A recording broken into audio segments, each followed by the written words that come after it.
G'day listeners and welcome to another episode of the Scouting Australia podcast powered by Australian Property Scout by Redundancy. I'm your host, Sammy Gordon, and today, guys, you are in for a treat. We have two very special guests and APS clients in the room with us. They are a couple that I have known for quite a long time now, and you guys are in for a treat because this is the biggest portfolio that we have unpacked to date on the Scouting Australia podcast. So without further ado, I would like to welcome Mr. Kuz, the big fella, and V into the studio. How are you guys? Welcome. Good, thank you. Thanks for having us, Sammy. No worries, mate. No worries. You finally stopped laughing. You were laughing for about 20 minutes. We couldn't get the episode to start because we were taking the piss and mucking around to start. Mate, how you feeling, man? How you feeling? Yeah, good. Good? Yeah, excited to take the listeners through our journey and hopefully they can get something out of it, like we've gotten out of so many of the stories that you've already shared. Yep. Yeah. That's good, man. That's good. V, how you feeling as well? In the studio, feeling good about you told me you took 2 days off to prepare all of this information. We've got lots of notes. You guys have got a booklet. I feel like I'm at an opening. I don't know what do you call lecture at university. Yeah, I've got my material in front of me, and I've got my auditing pen as well. So my green pen. And we're ready to jump in and dissect this monster of a portfolio. Now we're talking 20 plus 20 currently. 20 on the dot. 20. It's a very round number. It's a very 20 properties. Yes. But we've sold 6. Okay. Yeah. So 6 on top. 20 minus 6. Yeah. Okay, sweet. Yeah. So We'll just leave it maybe not the biggest portfolio. It still is. It still is. Oh, really? Other than, we can't even say mine because I did mine to 19 at the point of how far we've gone through the journey. But I did it in 3 or 4 EPs, I think it was, right? Yeah, I think it was 4 EPs. Yeah. So you beat Jimmy. And you've got additional dwellings on top as well, yeah? Additional rentals on top? We'll get to that. Okay. We got a lot of them. All right, sweet. So when we throw it into the equation, you've beat Jimmy and that's all that matters. All right? As long as we take Jimmy out. Poor Jimmy. Why does it say poor Jimmy? Fuck Jimmy. My heart goes out to you. Yeah. Oh, you're too nice, guy. You guys are too nice. You're too nice. Let's bury the guy. Nah, only joking. I love him. I absolutely love the big fella. Guys, I'm super excited to get you in. I've known you now for a fair few years. I actually remember the first conversation we ever had. I remember where I was sitting because I was sitting in a specific cafe. I can't remember what I was eating, but I remember what we were talking about when we had that first conversation. But that was many years ago. Fast forward to today, you've done a lot. You've bought a lot. You've sold a few. We've been through a lot of things, through the journey as well. You can't go through a lot of, purchasing 20 properties over the lifetime of your journey and not have been through a fair few things as well. So I am actually really excited to unpack this today and get through this lecture size booklet that you have brought to the studio. If you guys wouldn't mind sharing before we jump into the whole journey, right? And even dialing all the way back to where you guys know I love to start is at the backstory. If you were to give an overview and a recap of the portfolio right now, hit us with where you guys are at right now. Okay. So just to give you a little context of us, so we have 4 kids aged between 12 and 7. We've been investing in property for nearly 20 years. Okay. We're active investors also in shares and in crypto. So, just about anywhere you can make money, we'll try to give it a crack. We've owned... What's been the most lucrative vehicle? 100% property. Okay. 100%. Let's just get that out of the cave. Yeah. Yeah. We've made more from property than we have from our jobs. Okay. Right? We've owned 20 properties. We've sold 6. Okay. We currently looking forward to unpacking that. Yep. We currently have 14 in the portfolio, 2 of which are in our SMSF. Okay. We're also in the process of hopefully, if we can get finance, buying another 5 with you, which will come later maybe. And we've purchased 11 properties through APS. Okay.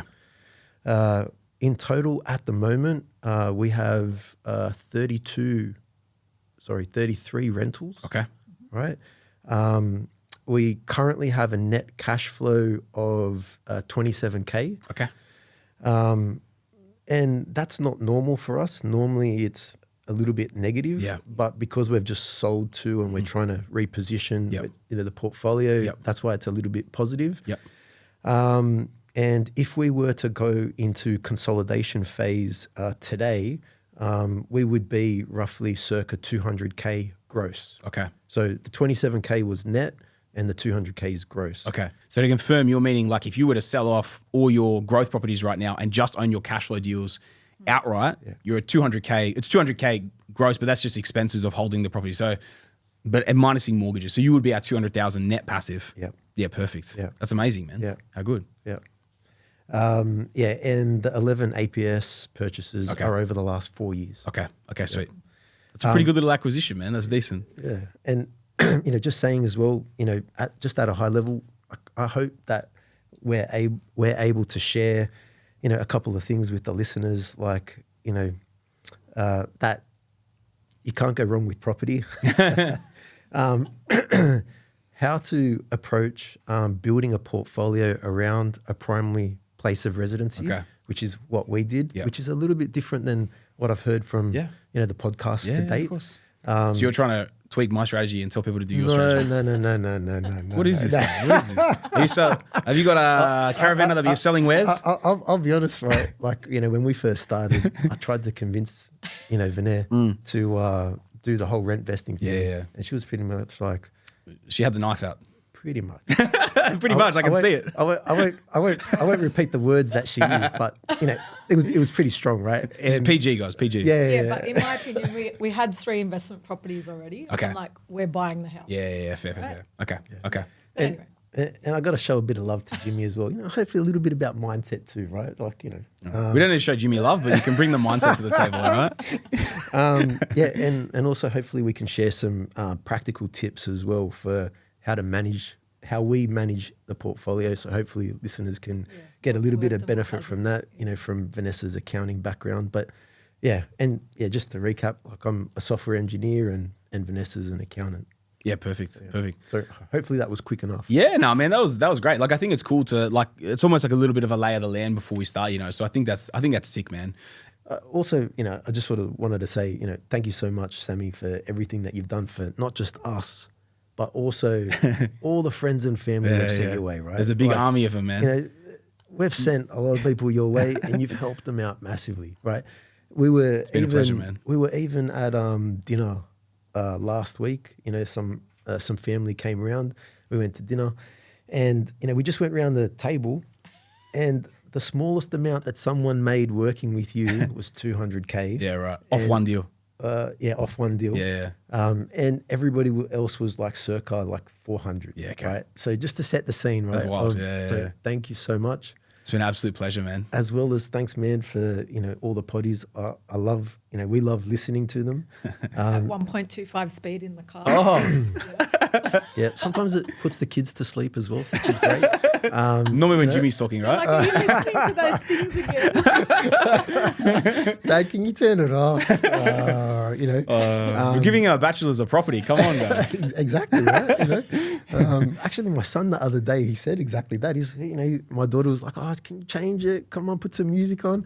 And then my son's like, "No, this is important." No way. Yeah, man. How old is your son? 12? No, this was my youngest son. Oh, he's almost 9. No way. Yeah. How good. Yeah, He's going to be a beast. Yeah, and I'll sign him up, associate. and also just say thanks to all of the other people who have been on the, because me and Vanessa, we really didn't realize how much effort goes into this until we started to prepare for it. Yeah. And That's it. And then geez, man, So to all of the previous people and all the future people, thanks.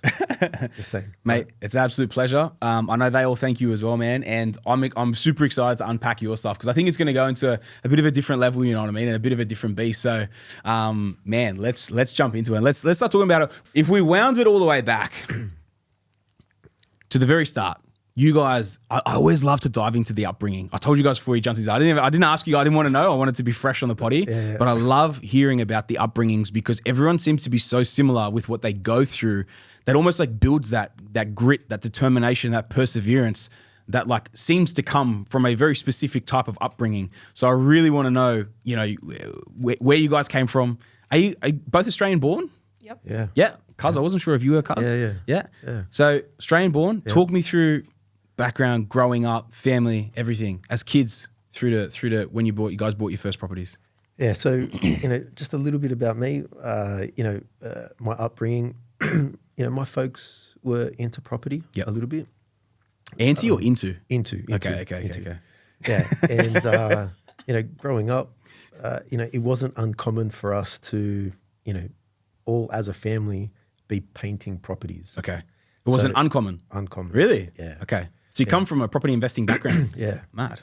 How good. And like, just to give you a bit of a sense, like, you know, the folks would, you know, like, say one of the properties would come up for rent, it needs to be touched up, you know, folks pretty conservative with money. Yep. And Child labour? pretty much. Beautiful. Yep. How old were you? Probably started somewhere between 10 to 15 years old, right? Yep. Painting, Yep. right?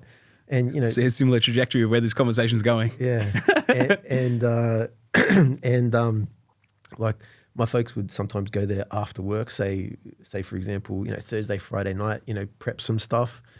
And, you know, we would go with them as well. And then it would be like Saturday, Sunday, like full days of just painting, right? Yeah. And sometimes, like, even on a couple of occasions, I remember, like, you know, finishing at like midnight, 1 o'clock in the morning, Yeah. going to school the next day. Yeah. Right. Like, That's you know, wild, man. A lot of that sort of stuff. Yep. And then as time went on, you know, when the old man, you know, could give me a car, you know, like, you know, I used to have a toolbox in the back. Yeah. Right. You know, next to my, you know, 15-inch sub, right? you know, right? Like, you know, a toolbox, you know, used to go, and, you know, my dad used to give me a call. Hey, you know, cuz, can you go and fix the toilet, you know, fix this, blinds, whatever it is. And then I used So to was go and do was that. this the trade-off of you getting given the car, but you were the local handyman? You know, you can make some assumptions there. Man, that's classic. If you don't mind me asking, like, how many properties did your parents own? That's not my story to give. Oh, where's Mr. Cuz? Like, Cuz Senior. yeah. Where's Cuz Senior? Let's. Maybe that's for another potty. Okay, yeah, we'll leave that for another potty. We'll leave it for another one. But, you know, they did pretty well. Yeah. You know, they were able to retire on what they needed. Okay. You know, and not rely on pensions or anything like that. And that's definitely, you know, part of the story. Do you mind if I ask you, did they give you a leg up on your first deal, on your first properties? No, so that's what I find really interesting. Yeah. We'll unpack that in a little bit because I want to jump into V's story here as well. But man, I love that. You know what I mean? Like, it's not the handouts. It's not what makes the individual. You know, so The most important thing that they gave was knowledge. yeah, And they would always help. So even in our journey, like, whenever one of the properties that we had in New South Wales, you know, we needed help with that, they were always there to be there to help. yeah. Or paint or to You know, whatever it was, right? So instead of child labour, it's senior labour. That's right. Flip the script. Maybe some I love project this. management in there as Okay. well. You know, you missed that over there. But yeah, so it was always from that perspective. And, you know, even in our journey, you know, being able to live with them at various periods of time, but never like a handout of cash. Like that, you know, that wasn't on. But just about everything else, you know, they were happy to, you know, give. But so, you know, and then just talking a little bit more, like, after that, I think similar to you, I think, the APS,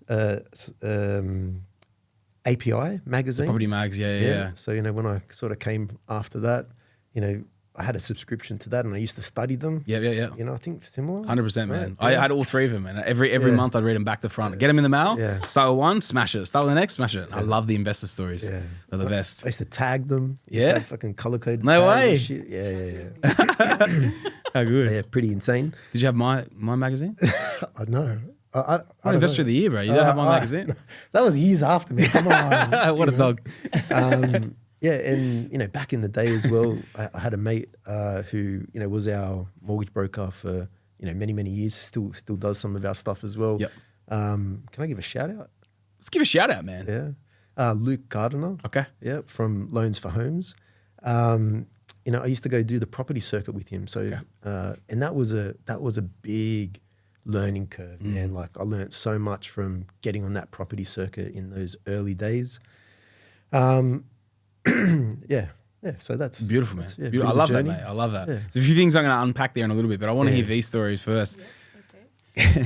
So Because you've always, sorry to cut you off there, but you've always been very active in this as well. You know, like a lot of the time, I deal with a partner. You know, one partner in the equation, whether it's the male or the female, whatever that I work with. I typically deal with one partner. You know, but it's always like sometimes I won't even think about it, and I'll just message Kuz, and Kuz will like screenshot it, send it into our chat, and then like reply with you in the group message. You know what I mean? Like, you do it all the time. So you're like very actively involved in this as well, right? Yeah. So I guess one thing that I have liked from a young age, I like playing games. So he knows, like, I like playing games on my phone. Like, you know, I always loved Monopoly. Yep. So obviously over time, it's become a little bit like that. You know, you drive past, you see, oh, that house looks good. Let's go have a look. Oh, man. You know, and half the time you can't afford to buy them. Yeah. But you know, I don't know. We seem to have this passion for property Yep. and owning things that we know belong to us. Yep. You know. There's something cool about it, like almost like there's owning your something piece of there, Australia, right? Yeah. So for me growing up, my dad was always like, if you can't afford to buy something, you don't get it. Okay. You know, none of this loans and whatever. I think the only thing my parents ever got a loan for was to buy their house Mm-hmm. and maybe to buy their car, but they had most of the money. They just had to borrow a little bit, Yeah, okay. and they wanted to pay it off like as quickly as they Yes. could. Yeah. You know, and they ended up paying off their house by the age of 40 and 46, Yeah. a house that had been built. So, Wow. Okay. you know, so I always thought that was pretty cool, and I always had in my head, you know, one day I want to pay off my house early as well, you Yep. know. So, yeah, I was one of three kids. I'm Piggy in the middle. If you don't mind me asking, Yeah. what'd your dad do for work? Oh, my dad was a concreter. Concreter. Okay, Yeah, sweet. So my dad was a concreter. Ask her what her brother does. My mum's a stay-at-home mum. She was always a stay-at-home mum. Okay. So I was lucky enough to always sort of be quite spoiled. Yep. Food was always there for me. Yep. All the chores were always done for me. All of that sort of stuff. Very spoiled. But, you know, on the one income, obviously, my parents, you know, they did it tough. You know, Yep. there was never, we never went on a family holiday ever. Okay. Yep. For them, or more so for my dad, obviously, he was like, food and clothing, important. Anything else, not important. Yeah. So not the whenever material we'd ask stuff. for stuff that we wanted or whatever, it's like, why? What do you need that No. for? Yeah. So it non- wasn't non-material- until I started earning non-material money myself possessions, right? Yeah, that yeah. I then started wanting to buy my own things. Yep. But, you know, we didn't grow up with, you know, many extras, Yep. if any. Yep. It was sort of the necessities, you know. for her. I'm curious as well, like in terms of because you went to obviously university for accounting and stuff as well, Yeah. right? Thought about that. Oh, Before I ask that, what about like working when you were younger? Did your parents like make you go get a job when you were a teenager? Like how did that okay, look? no. So I wanted to earn my own money Okay. because I didn't have the extras and Yep. I always liked nice things. Uh-huh. So 9 months, Yep. got my job at Macca's. No way. Yeah, and I only worked there one day a week on Yeah. a Saturday. Yep. Because on Sunday we was always at my grandmother's house, lunch with the Yeah. extended family Yep, and yep, yep. whatever. So, yeah, so I only worked one day a week. Mm-hmm. Year 9, 10, 11, oh no, year 10, 11, 12? Mm-hmm. Well, can't Something remember. like that, yeah, Year yeah. 9, year 10, whatever. Yeah, so one day a week until I finished high school. And then my dad comes back in the picture here. So, you know, got into uni. Yeah. And my dad pretty much said, you can wipe that piece of paper on your bum if you can't find a job when you finish studying. You go look for a job. So I did. I got went and bought the newspaper, Yeah. you know, highlighted a couple of like accounting traineeships. This is before, like, while you're still at uni or after? No, Before? this is as soon as I finished high school. Oh, right. No way. As soon as I finished high school. Yeah. But Dad was like, "Mate, what's this uni business?" So I was 17 when I finished high school. Yeah. Because my dad, he actually didn't go to school at all. Okay. So, you know, What's it, if you illiterate, don't mind me yeah. asking, background? Italian. Italian and Kuz Turk, yeah? Turkish, yeah, sweet. Okay. Yeah, so pretty much, highlighted these two accounting traineeships. Yep. Got to both of these interviews. The first one I went to, I forgot my resume at home. So obviously I didn't get that job because they thought I was pretty hopeless. And then the next interview I went to, I got. Okay. Did you bring your resume? I did. Okay, I did. okay. I remembered for that That's one. surprising. Okay. And yeah, I ended up doing uni part-time. Okay. Over 5 years, I worked there full-time. Okay. Well, it was 4.5 days a week. They'd give us a half day off to go to an early sort of uni lecture or whatever. So I did all pretty much, nighttime. Did it all the sort of the half. In Sweet. hindsight, you know, as difficult as it was, I still think it was the best way to do it because while I was studying, I had all the practical knowledge You were of the actually work that I was learning, doing. on hands learning as well. So, stayed there for 5 years and moved on for a bunch of years, and that's where I'm back working now. Yeah, right. Because I've, you know, still got relationships with. But again, interesting, right? Of like the working 9 months, you know what I mean? Like straight into from that side of things. Yeah. And then even like when you've gone to uni, even like old boy stepping in and going, hang on, no, you need to work as well, you know, not just the uni side of things. again, it's like, it's so early sort of brought into the picture. Cars are slave labor. Like, we'll just leave it at that, you know, child labor. What was it, 50 cents a war you used to get or something? 50 cents a wall. Capped at $100, I think it was. Capped at $5 or something. Or whatever. was- You never cap Or a commission $1 a structure. wall. Why is there It was, capping a commission structure? There was always a something cap. really It was That's like classic. It was like $5 a wall, capped at $10. funny. Yeah, something weird. But you didn't find out about the cap until later. Yeah, true. Once the house is Oh, already there you go. That's good. That's good. But the other aspect for me as well is that like when, my mum was an accountant as well. Yep. And my old man was in sales, and around about like 16 to 20 years into their sort of main jobs. Yep. This was when I was in high school. They were both made redundant, and this was around the time where like a lot of large companies, they were going through a bit of a change, and they were just making like older people redundant. Right? Yep. It was a bit of a change that was going through, and then like I saw that, and that was a big impact, like in the household, and then what I saw after that as well was that like every I don't know, call it 5 to 10 years, then they would be made redundant. Yep. And so my parents, that first sort of redundancy, they were like around about 45. So before I even went to uni, before I even started working, like I had that experience. And I had in my head from that time, like, you really got to sort your shit out by the time like you're 45, Yep. before that shit starts happening to you, because that's what I saw. And so that was what was instilled in my mind. So for me, I was like, shit, like how do we play this so that, when setting we come yourselves to up that, first, when we come to that age, we're in the best position that we possibly can. So that was. How old are you guys now? I'm 41. Okay. 44. Okay. Okay. I'm currently like 1 year behind my goal, right? Like, so yeah. I was like, by 40, I'm gonna. But you're well on your way, right? Yeah. You're well on your way. Yeah, sweet. Okay, so that was kind of what made you start thinking about investing or property in general? Yeah. So before that time, Yeah. it was sort of more like, okay, you can do some maintenance stuff, but it was from pretty much that time that, the investing sort of started ticking over, and like, how the freaking hell do I make money so that, I can be in the best possible position. Yeah. So that's what was. How old do you think you were at that time? I think I was maybe like 18. Okay. Yeah. Something. Geez, you realized that early, that young. Yeah. That's crazy. Yeah. That drives Vanessa crazy sometimes. Yeah. All right, that's beautiful. So you come out of uni. Kuz, what are you doing at this time? Coming out of uni, Yep. I get my first job. Yeah. Actually through uni, I've got a couple of part-time gigs. Yep. So I'm either at uni or I'm working one of two jobs. Okay. Yeah. I'm either working at a car wash or I'm working at my uncle's cafe. Okay. Right. I used to work both weekends, so both days on the weekend, like nearly 10 hours a day. Okay. Right. And then uni during the week. Yep. And then I got my first job out of uni, and I was earning 30 grand a year. Yeah. Whoa. And after about 2 years, I was about 23. I had about 75K saved up, which was pretty good, Yep. for that time. And I bought my first property. Okay. Yeah. So how old were you then? 23. 23. Okay, Yeah. sweet.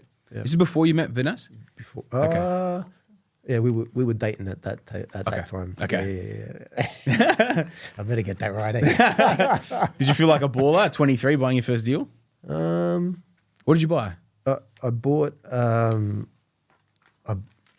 a property in Auburn. Okay. So at this stage, actually Vanessa had bought something just before me, by the way. Right? Yeah, here we go. Here we go. The trailblazer. But I'll cover this, right? Okay. So at this stage, I've read a bunch of books as well, right? I'm a big fan of Steve McKnight, like right? I think back in the day as well, you were 100%. Yeah, for sure. I was like one of the most inspirational books I read was 0 to 130 in 3.5 years, man. It was a great book. Opened my eyes to a lot of things. And I would say that before I met you, all I did was follow Steve McKnight, right? Yeah. Like so. Actually, I remember us having this conversation. Yeah. And we based, after we started getting serious, like we based pretty much our investing journey based on his teachings, right? Okay. Cash flow. Don't worry about this negative gearing rubbish. all that sort of thing, right? So at that stage, the whole granny scene, didn't exist back then, Of course, right? yeah. So I was doing a bunch of research, and I found that there was a suburb not far from me, like Auburn, that had some dual occupancies Okay. that were semi-legal, to sort of rent out, maybe not, a little bit of a grey area, right? So anyway, went shopping for one of them, and that's pretty much what I picked up. Okay. So this is like 2006. So you were nearly into 18 years this. ago. You were into this all the way back down. At 23, you were like full going, like doing all the research, full frothing this stuff, and then trying to find something positive cash flow. Yeah. Yeah, sweet. Yeah. Yeah. And so Talk us through the numbers of that. okay, so the purchase price was $430. Okay. Yeah, at this stage, I was living at home. So 430K for that first one. Yep. Talk to me about it. So you bought that, you lived in it for a period of time, and then you turned it into investment. You rented it out. So it was dual locked from the start, right? So Okay. it was a big house. They'd cut it in half. It was 3 bedrooms at the back, 3 bedrooms at the front. Okay. So it was Sounds like really a great good, first time, first time buyer purchase. Yeah, great, fantastic, right? Beautiful. And it was a great income earner. Yep. And the decision to buy that was completely based on numbers. Yep. Right. So to give you an example, the house next door sold, a little bit after sort of this, and it was $100,000 less. Okay. So I paid good money for this particular property Yep. where nobody else at the time wanted to touch it. Yeah. Right. When you say good money, you mean you bought it for good money. You bought it at a good price. No, I paid good money for Oh, it. you paid good money. Yeah, Sorry. yeah. Like, Did you say so- the other one behind was 100,000? Less. Oh, less. Sorry. Less. Sorry. Yeah, Okay. less, yeah. Okay. So, I bought this ready-made one, and, this thing was nothing but freaking problems. Okay. Nothing but problems. Okay. It was always a great earner, had always, just about always had tenants in it. Yep. But the way that it was built was just shonky. Okay, alright. And, like for example, where the addition to the house met the front of the house, like I don't think they put plastic under the slab that they Okay. laid. And so, it would suck up water and then, The house slanted, like the whole house had Oh. an angle. So the tenant at the back had things like so that their TV unit wouldn't slide. Chocks. Wow. No way. yeah. It was really strange. But- I don't know how they built it. Yeah, but at the time, like it was one of the only type of income earning properties you could find. You could find. Yeah. So that was the draw card to it. Yeah, and so that was pretty much it. And just a couple of things for the audience as well, like just to sort of bring them up to speed on some of the mindset and the decision making aspects to do with that. Yeah. I mentioned you can't go wrong with property, right? Yeah. So at this stage, right, like doing a bunch of research, a couple of things sort of pop out, and one thing was like I did a bunch of research and found that like in Australia, like we've been keeping data for like maybe 100 years, Yep. right? And pretty much over that sort of 100-year period, property prices have doubled every, make it simple, every 10 years, Yep. right? And then in the US, they've been keeping data for like 200 years, pretty much the same over there. And in the UK, I think they've been keeping data for like nearly 300 years. And they're pretty much the same there. But the only, and according to my research at the time, like it was like the only time that property hadn't doubled roughly every 10 years was during a world war, Okay. right? Yeah. So But then typically once they came back from that, then it went crazy, right? It was like triple, quadruple in that time frame. It went back up to, Yeah. what it was supposed to have done during that gap. Yeah. So like, we're both pretty analytical people, right? And so it's some of those things that gave us confidence Yep. in, venturing out and making some of these decisions. Yeah. I also remember when I was on the property circuit as well, and I remember listening a presenter at the time, Lewis Christopher. Oh yeah. Yeah. Christopher, SQM research. Yeah. Yeah. And he was presenting at one of these things, and I remember there was a room full of like mortgage brokers and BAs and stuff like that, right? And he was up there and he made a comment that like shocked a bunch of people, right? He was like, he made a comment, and showed some analysis that said like over a 20 to 30 year period, it doesn't matter what property you buy, doesn't matter if it's fucking the best street, or any of that Or the stuff, worst street. right? Yeah. They will go up by roughly the same proportion, right? Over a 20 to 30 year period, which is long, right? So then that also, sort of gave us confidence, like, okay, over the long term, like how bad a decision can you make? Yeah. Right. But obviously we know that, And we've learned. in the short term, it makes a massive difference. Yes. But over the long And cash term, flow wise, you need to be able to afford the negative if they're negative, right? Yeah. As Yeah. well. Yeah. But if you get the short term right, you can have huge gains. If you're short term wrong, you're playing the long game, and then which isn't what we obviously are in the game to do. exactly, right. But at least those things, they give you confidence to make a decision. Yeah, 100%. When you don't know what you're doing. Okay, right? so this is what kind of solidified for you guys that it was a good asset class. But what you're leading into is that you bought at the wrong time in Sydney, Yeah. and that it stagnated for a long time. Correct. I could see that's where I was going. Okay. Yeah. And my parents, they always said, you can't go wrong with property. And so you bought in at the back end of 2006, did you say? Yeah. 2006, okay. 2006. Yeah. And so, like a lot of the, friends and family that I send your way, Sammy. Yep. Right. They've made massive gains in a short period of time. And so they never needed to go, never really needed to go through that. Yep. But I remember sitting there for years going, did I make the right decision? Right, 7 years into the market turn. 2013 is when Sydney started its next cycle. So you're talking literally 7 years you sat on that thing with potentially going backwards, right? Especially when GFC hit 3 years later, 3 years later as well. Yeah. That must have been a worrying time. Yeah. Okay. So, going for years going, did I do the right analysis? Did I make the right decision? Yeah. Like all that sort of stuff. And because it was such a problem property, like the amount of times I go, oh, why don't you just sell that bloody thing? Yeah. And he was always adamant, like, no, And also you grow up hearing from family, buy and never sell. Yeah. That's usually the, General consensus. Yeah. Which also we have learned is not always the right thing as well. But And one thing that we learnt with this particular property was even if you got a lot of problems, you've got to do the numbers and figure out if it's the right time to sell. So and just keep in mind as well, like up until we started working with you, we weren't confident enough to buy in a state. Yeah, okay. Right. So our only option was Sydney for many, many years. Right. Yeah. So when we looked at it, we were like, okay, what are our options? Yep. We sell, then what do you buy? Yeah. Well, So it was okay. still Well, we cash fixed. flow. Yeah. It was painful to manage. Or we fixed this problem. Like for example, like one part of the house, every couple of years, I needed to get a builder to come and change the studs in the wall. Bloody hell. Yeah, because they would rot. Yeah, right. From the water. Yeah, of course. Right? Bloody hell. Like say, fucking cut the gyprock out of the wall, right? Yeah. Fucking replace Jesus. the bottom of the wall. That's crazy. Like, Because the water would ingress in there and rot out. And like, that's a couple grand like every time. But whenever we would do the numbers, it's like it still made sense. it still made sense to do that. Yeah. Hold it Yeah.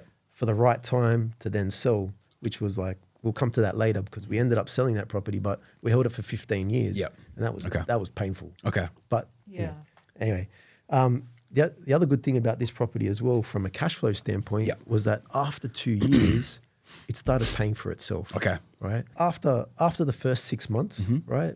So that's just like the first time in a period you had to live in there for. Yeah. After that period. Yep.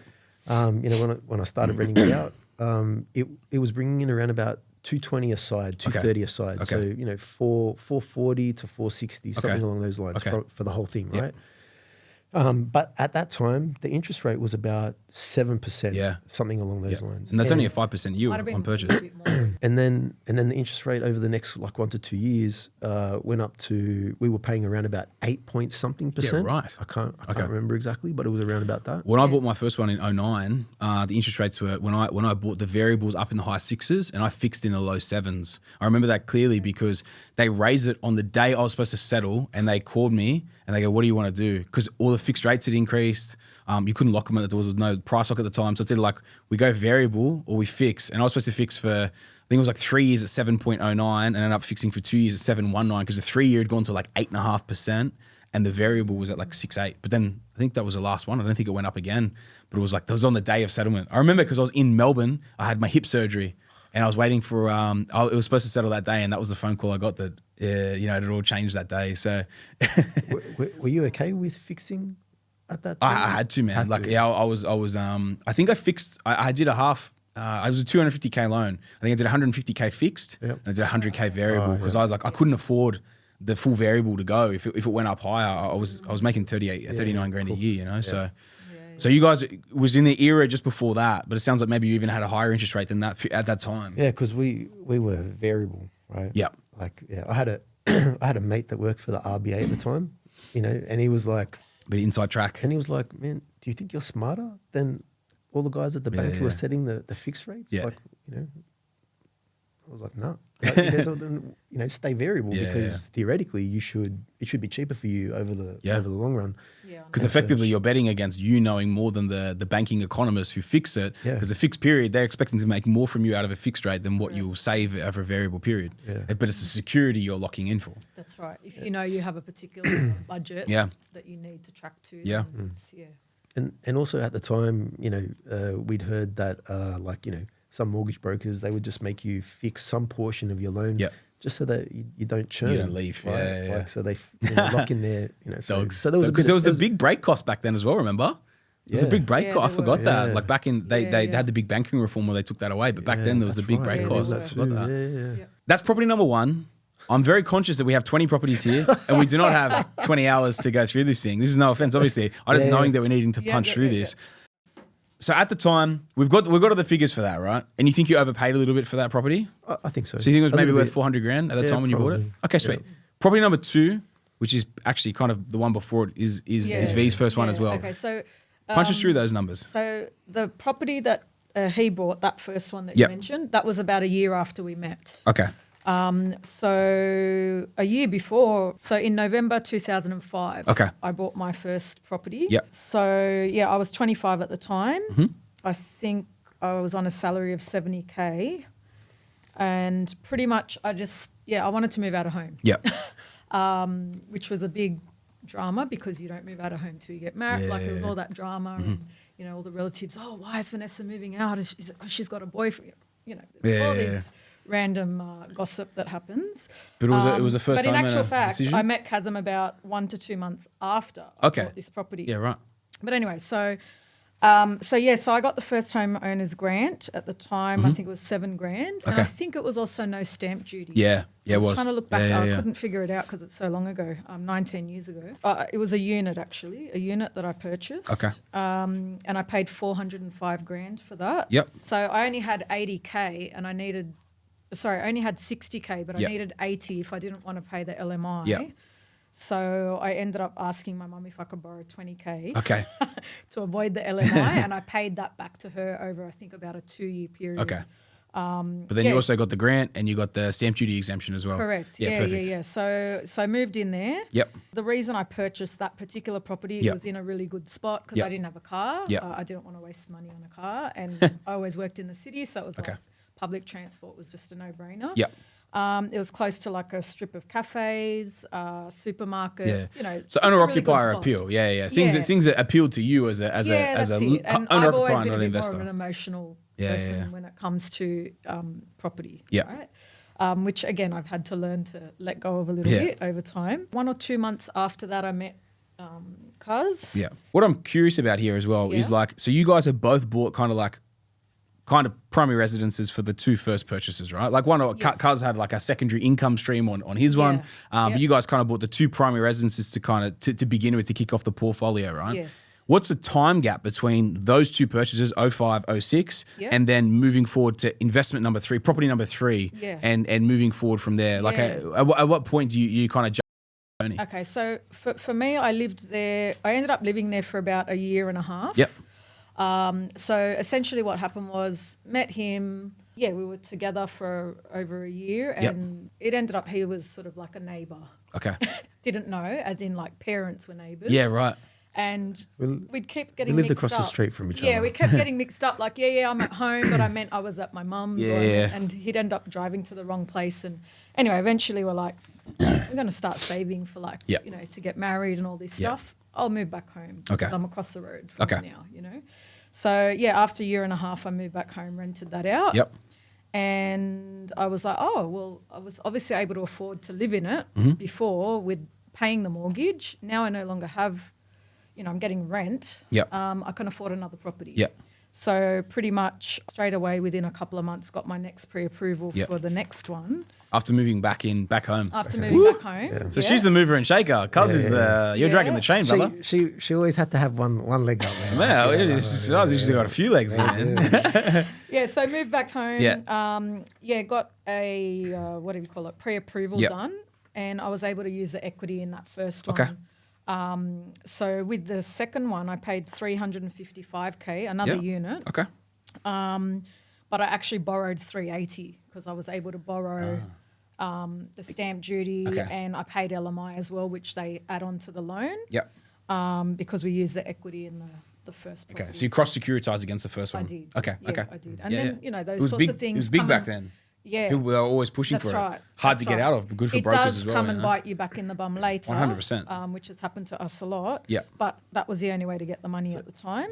Vanessa made a bucket load from this one, right? Okay. Yeah. So she. Yeah. Well, when she, eventually. Yeah, when she eventually sold it, but she made sure that she bought something that was near some infrastructure. So, Okay. Yeah. So you know, this is close to the uni. So Macquarie. Yeah. You know the the train station. big business park. Yeah. Yeah, right. So at this stage, when she bought that, the train station was just going in. Yeah, right. So she bought a unit around there. Yeah. No, well, I didn't know about the train station yet. That happened a little bit after I purchased, if I'm not mistaken. You could have said you did, and then it would make you sound heaps more sophisticated. Kuz was giving you the biggest layup ever. I know. But milk that. In saying that, just going back to the whole me being a bit more emotional. Just cut that out. Come on. No. But I was always a lot more emotional. Yeah. So I always had in mind, like, that first purchase, obviously somewhere where I wanted to live. This second purchase was also somewhere where I was happy to live because I was always forward thinking, going, oh yeah, if we get married, maybe we can go live in that. Can go live in there. one of my properties. Close to transport, close to the uni. So this was 7 months after my purchase. Okay. So you guys are going tit for tat. Yeah. Well, it sounds like it. Just wait for this next one. Okay. Yeah. So who's buying next? So that means that I had two and he had one. Yep. And then he wanted to buy. Let's just say that again. You had how many? Two. Two, and Kuz had only one. 2-1. Only 2-1. Okay, 2-1. 2-1. There's a victory here. I feel. I'm looking for. I'm looking for number two. He's looking for his next investment. Okay. And then I'm like, no. Vanessa's like, mate, don't even think about it. Not getting another investment. Not getting another investment. And I wanted to buy a house, right? And we bought in the inner west, right? Yeah. And that's where I always wanted to live. I don't know, I loved this suburb. And in the time that we were looking, so every weekend we'd go looking at houses. Yep. How many did we used to put? I should have brought the book with me. I've still got the book where I had written because everything all the was ones manual you then, visited, right? everything you visited, all the ones that I was planning to see on Yeah. the Saturday, the prices that they eventually sold for. We did that for about a year. And in that time, the prices went up by between 100 and 150K Oh, wow. in that year that we were looking. And I'm like, if we don't buy now, we're never going to be able to catch up because how are you going to go and save over 100 grand a year from your salary? Yeah. Like, it was impossible. Yeah, and of we course. already had investments. What year is Mine this? were both negative. 2007. 2009. This was 2009. Oh, when they brought the grants in and then everything started going. Yeah, like they doubled the grants and stuff. 2009. Yeah. So anyway, That was when I bought my we first went one, looking. the full heat. I remember the heat. Yeah. It was hectic. Yeah, so we missed out on two before that one, Yep. both at auction, and we were both the highest bidder. Yep. But they didn't want to sell to us, Interesting. or like obviously with that price or whatever. And then this one was just sort of this one actually ended up being in a way better location than the other two. Same suburb, Yeah. just sort of better spot in location, there. closer Yep. to the cafe strip and Yep. the transport and all of that. But yeah, Kuz will say it was the worst house in the best street. Yeah, basically. perfect. Yeah, it was one of those scenarios, right? And it Like- needed a lot of work, whereas the Yes. other two that we So- missed out on didn't need any work. Yeah. Is this the one? Is this one you developed? Yeah. Yeah. Okay. Yeah. Okay. Yeah, and this one here, like, at that time, people weren't interested in this type of property, Yep. right? So Unless they were going to knock it unless they were going to knock it down, so Yeah. it was like one of them. So the roof had leaks. It had like 10 layers of wallpaper, dirty carpet. Yeah, like it yeah. was, just pretty nasty. So when anyone would walk through it, they couldn't imagine what it could be, right? Yep. So, and mentioning as well, maybe something, for the listeners as well, that, maybe the first part of this whole, primary place of residency thing is really that we actually couldn't afford this property. Yeah. Right. Right. Yeah. Okay. Yeah. So Yeah, like we couldn't afford to live in it. Yeah, right? To buy it as a primary place of Yeah, residence. but the deal that we struck was, okay, yes, Vanessa, I'll allow you to buy the, but when we get married, because we were due to get married the next year. Okay. But when we get married, we have to live with my parents. That was the trade-off. Okay. So it was like, we can't live in the house. So what did you do with the house then? So we rented it. We rented it. With the wallpaper and the carpets? no. You rented it? Yeah, renovated we it. renovated. We spent, he took a month off work. I think I took a week off. We had all the relatives, friends. We hired steamers. There wasn't one layer. It was like multiple Yeah, layers. you said like heaves. And then you had to make sure it was all dry. And then we were going to paint it. And then I think my brother's like, oh, there's too much stuff to paint. And he went and got one of those, what was it? Like a... spray gun. Spray gun, So he just rocked up one day. Use like triple the amount of paint that you would. But it was a time versus money thing. It was like, you got it done. He'd painted it in like one afternoon. Yeah, one day. Crazy. One day. And because we were going to get rid of the carpets anyway, it didn't matter. The floors got mucked up and whatever, because then we pulled the carpet, polished the floorboards and stuff like perfect. So we spent about 50K. Okay. Like having to fix How much it. did you buy it for? 950. At auction? No.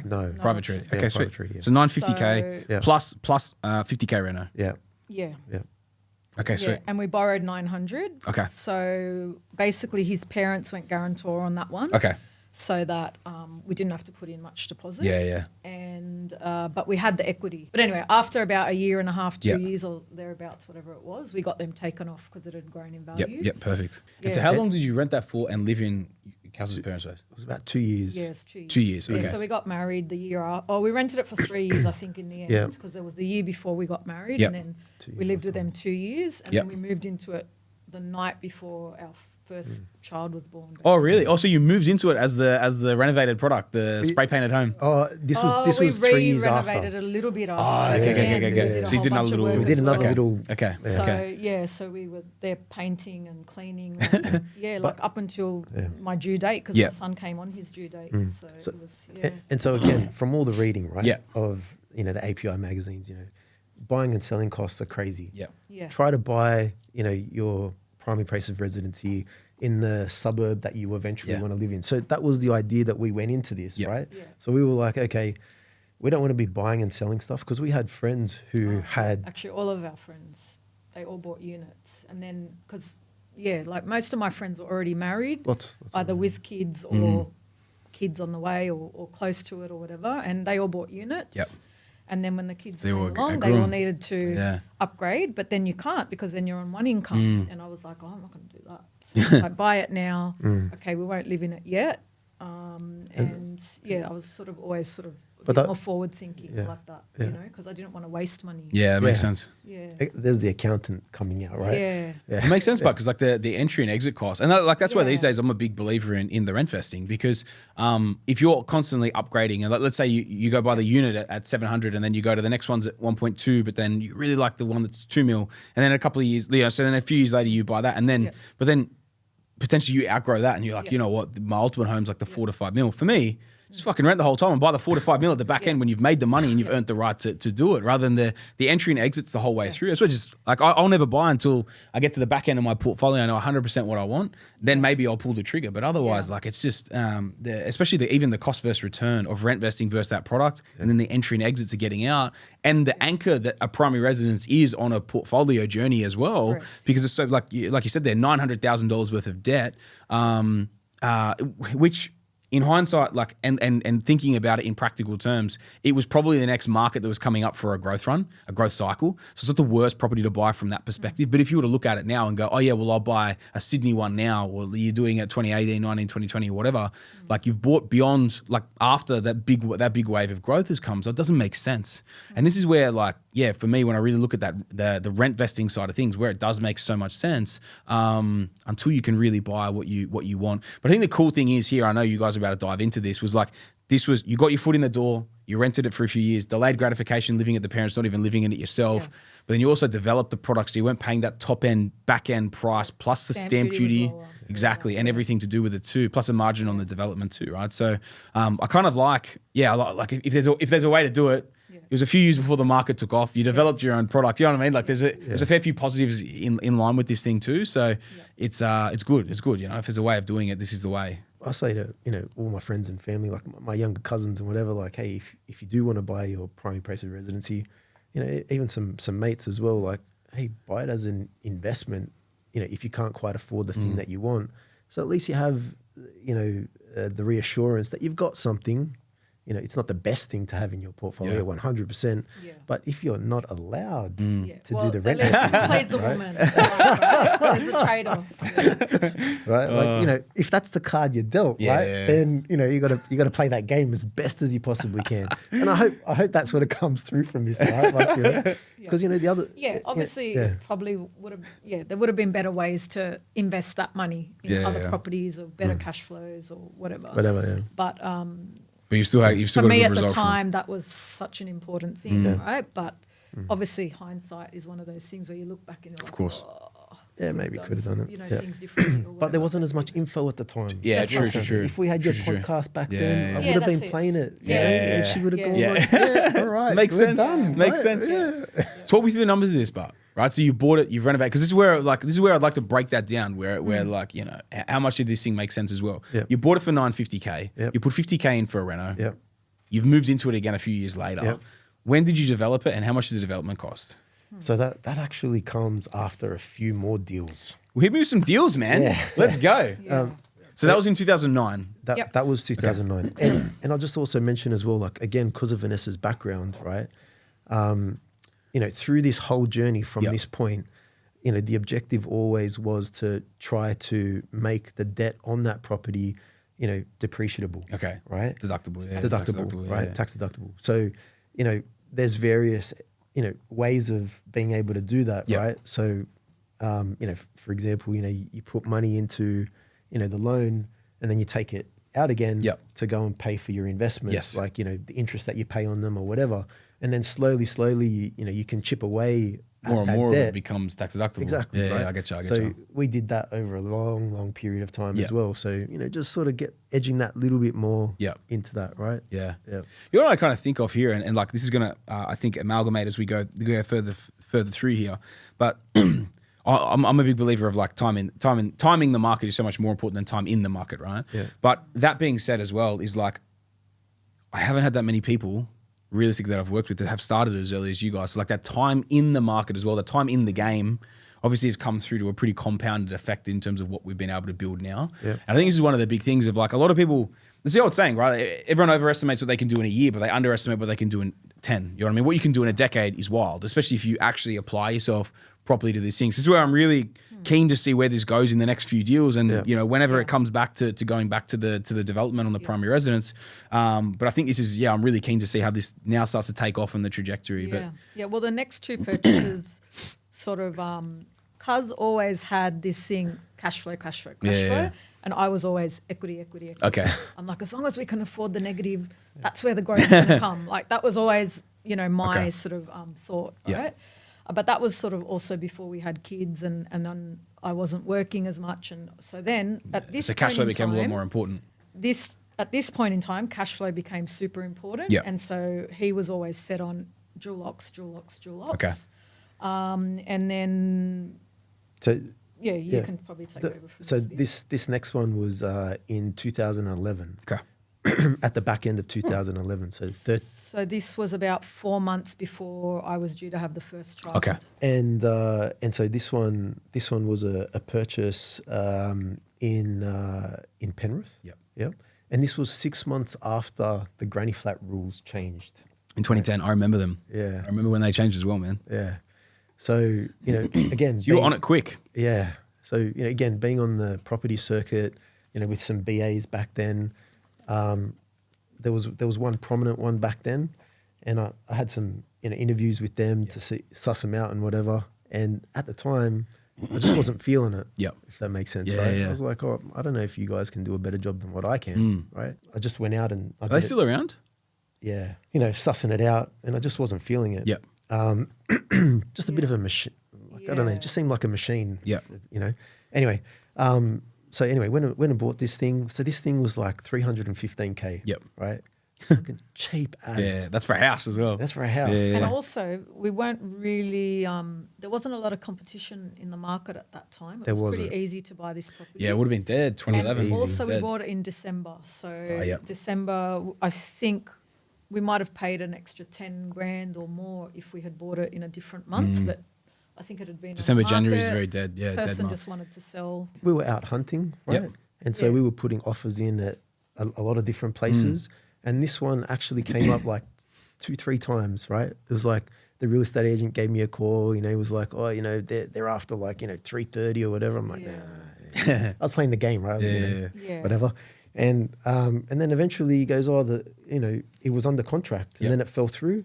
Oh, that's right. Because And it then- fell through. Yeah. And then he gave us a call, this is like December, right? Like, so, yeah. worst time of the year. And he goes, you can have it for 315. I was like, oh yeah, let's go do that, right? Like, so anyway, we bought it. It was a 3-bedroom home on like a 600 and something square meter block Yep. and all that. It was driving distance from our place, and it had side access for the granny granny. flat. So we built one Yep. on there. The granny flat cost us like 160. So Including doing like, fencing, grass, Yeah, whatever, yeah, like not yeah. the actual, Turnkey. just the build. Yeah. like, 160K more like- turnkey. Yeah. we did, we sort of over invested in the granny as well. Yep. So we did brick. I was going to say it was a surprising cost for back then for Yeah. 2011, but it would have been 2012 that you would have built it. But again, if you go brick, if you want brick on slab and all the rest of it, like brick on definitely is slab. dearer, Like yeah. it was good quality, right? Yeah. And that actually served us pretty well Yeah. up until when we just sold that. Yeah, Right? yeah. And like it It was settled always last week, it was always easy to rent. Mm. Even the sale was really good. Like the real estate agent said, oh, it looks pretty much like better than some of the ones that are only a couple of years old, right? Yeah. So we did really, really well out of it. What was that renting for? Like let's say when you first finished it, what did it rent for? And then like up till just recently when you sold it? I didn't don't make notes for that one. What about now? What about now? Let's just say before you sold it, $930 a week. $930 a week. Okay, Yeah. okay, Yeah. which is good on purchase price. So Yeah. so like it's pretty much 10% plus. 10%. Yeah. Yeah. But on value, what did you sell it for? We sold it for 1.17. Okay. So Okay. that's like we made circa 650, right? Not too bad. 100%. We held it for 13 years. Yep. Most of the audience, your customers, like when they have held their one, they'll make something similar to that for that period of time. For right? sure. One of the reasons why we picked this one out in order to sell from the portfolio was because we monitor like the net return on market value. Yep. They're like taking into account 0% debt. Yep. So like how much will this? Yeah. If you wipe that out fully, what's it going to return? What's it going to return? Yeah. And it was Against value. against current value, and it was the worst performer Yep. in the portfolio. Yep. Actually, second worst because we sold 2. But that was the worst performer. And Yep. so even some of the ones that you purchased for us just last year, at Yeah. the end of last year, Yep. that weren't income properties like Dulux or anything like that. Like they had a higher net return Yeah, that's than this thing. And you've held this thing for 13 years. Yeah. That's Yeah. crazy, hey? Like, but again, on purchase, Yeah, yeah. like it's fantastic. Yeah, of course. Yeah. But of on course. market, Yeah. and then actually when we sold it, we got more than we thought we were going to get Yeah. for it. So like Imagine that, but man, imagine paying 1.17 mil. Let's round it to 2 mil. Yeah. Sorry, 1.2 mil. Yeah. For House and Granny, they're for $930 a week. yeah, It's probably the BA that was trying to get you back in the day. They probably bought it. You know what I mean? Like, man, that's like a 4% yield for a granny deal. yeah, Like, you know what I mean? Like, it's terrible. Terrible. Yeah. Like, great for you guys on a sales price. Yeah. But that's, Yeah. tell you, whoa, yeah. And- You would never buy yeah, that. that's and there was plenty of buyers. Yeah. too. Yeah, Crazy, yeah. man. Yeah. Crazy. Because we sold, like we had 2 in the area. We'll get to the next one. Yeah, of course. And for each of them, there was like, a handful of buyers for Yep. both. Yep. And there was competition. Yeah, crazy. Right. Crazy. So So it wasn't just one person at 1.17. There was Yeah. something pushing it up. we overinvested in this, right? Okay. The brick, we did, like I did 10 grand of concreting to it, for the front house so that they had somewhere to drive Yeah. over. Yeah. And since I did that concreting, this is going back like, 12 years, 12, 13 years. Yeah, 12, 13 years ago. I regret putting 10 grand into that concrete, for the driveway. Because like that was 10 grand that I couldn't put into one of our subsequent deals. Yeah, right. So again, like one of the things that I say, to my friends and family is even on a cash flow deal, don't get wedded to it. Yeah. Don't go too crazy with overinvest, it. Yeah, 100%, right? man. I'm with you. And also, the learning that we've got is that, those early deals that you do, even if they're cash flow, you may need to flog them off at some stage in order to keep moving forward. Yep. So another reason not to get too emotionally attached to them. Because no one's going to pay any more for something that's like set up, even though like you might get more from a rental if you set it up like, but setting it up properly is different from spending an extra 10, 20 grand more than you need to. Yeah. And I think, man, it's a really, really good point to make because unless it's like something that 100% you're going to keep it in there for like let's say we've strategically acquired it. We know what we've bought it in. We know how we've set it up and we're going to keep it for the long term. Maybe make it perfect or close to from that perspective. But you got to just be very wary of overcapitalizing, especially if it holds you back from another deal early. So, I completely agree with you guys on that front. Thought we were going to hold it forever. Yeah. And this is the thing sometimes about we did that a lot in the early days where we overcapitalized. And the main reason for that is because back in the day, he used to manage the properties as well. Oh, really? So that was one of the trade-offs. It was like, Yep. well, at least if we do it brick, there'll be less maintenance. Like it was always in the back end was like, it'll be less maintenance. It'll be less maintenance. I get you. Don't have to go repaint and do this and that. So that was part of the reason as well. Yeah. I've been maintaining properties for years, right? Of course, you still have the toolbox next to the 15-inch subwoofer in the back. Because back then, we had a couple of properties, Yeah. and if you're going to go and pay $2,000 to each one for property, management and whatever, like that was sort of adding up and 100%. A lot. So Yeah, for sure. Yeah. And my old man manages his. Yeah. So I learnt that from him. Yeah. And I did that for maybe 12 years. Yeah, 15 right. years, something like that. Jesus, Like a long time. That's wild. That's huge. Yeah. That's crazy. And I only stopped that when I lost a bucket load of money. Oh, okay. Yeah. There was one year I was way too busy at work. didn't get time to And I had check if people were paying rent. I had 2 tenants in 2 different properties. One that racked up like $3,000 in arrears, and the other one was like 5. Like there was a bit of a patch there where the economy wasn't so good and whatever. And I just copped it, and I just couldn't chase them. I was just too busy at work. It was either that or keep my job, so to speak, right? And then after that, I was like, no, I can't do this anymore. Yeah, for sure. The family was already, getting on a fair bit. Yeah. And I was like, I learned from that experience. I ended up getting most of that money back eventually by just being. It's funny all these little things we learn from, but right, like it's even like around the build and potentially overcapitalizing on the build as well. Like all these little things, man, that you go through, you learn so much from it as you go through that process of the journey, right, and of the accumulation. Like it's like these days, now what not to do with those deals compared to what you did back then too. So if we move on to the next one. So you've rolled onto you've gone after this granny train, right? The granny gravy train. Yeah. How's the gravy rolls looking like? So what are we doing? We're going straight after this one. We again in 2011. No, 2011 was December, so we've got to be in 2012 or beyond. Yeah. Next deal. Now we're in 2014. 2014. Okay, sweet. Okay. So what held you back in that time frame? So at that time, the granny flat thing was new, right? Yep. I remember saying, Oh yeah. So when we bought that one in 2011, he wanted us to buy 2 of them. Yep. Right. But then I was due to have the baby 4 months later. Yep. And I knew then I wasn't going to have my salary. Yep. And I was sort of like, how are we going to do this? Like we're moving into the house out of your parents. We're moving into the house. We're now paying this $900,000 mortgage ourselves. Well, we'd paid a bit of it down at that point, but we had this huge, loan. Yep. We were losing my entire salary. We'd bought this first granny flat one, and he wanted to buy the second one, and I just didn't trust it. I was like, I don't And you had wanna 3 other the units in the portfolio as well, right? Yeah, that's right. And my 2 units were negative, right? So his house was probably covering the negative on mine, At that so that was stage, neutral. But then we were going to go and, start paying the mortgage on the house we'd moved into. Okay. So I didn't let him buy a second one. But then in hindsight, he's like, I told you so.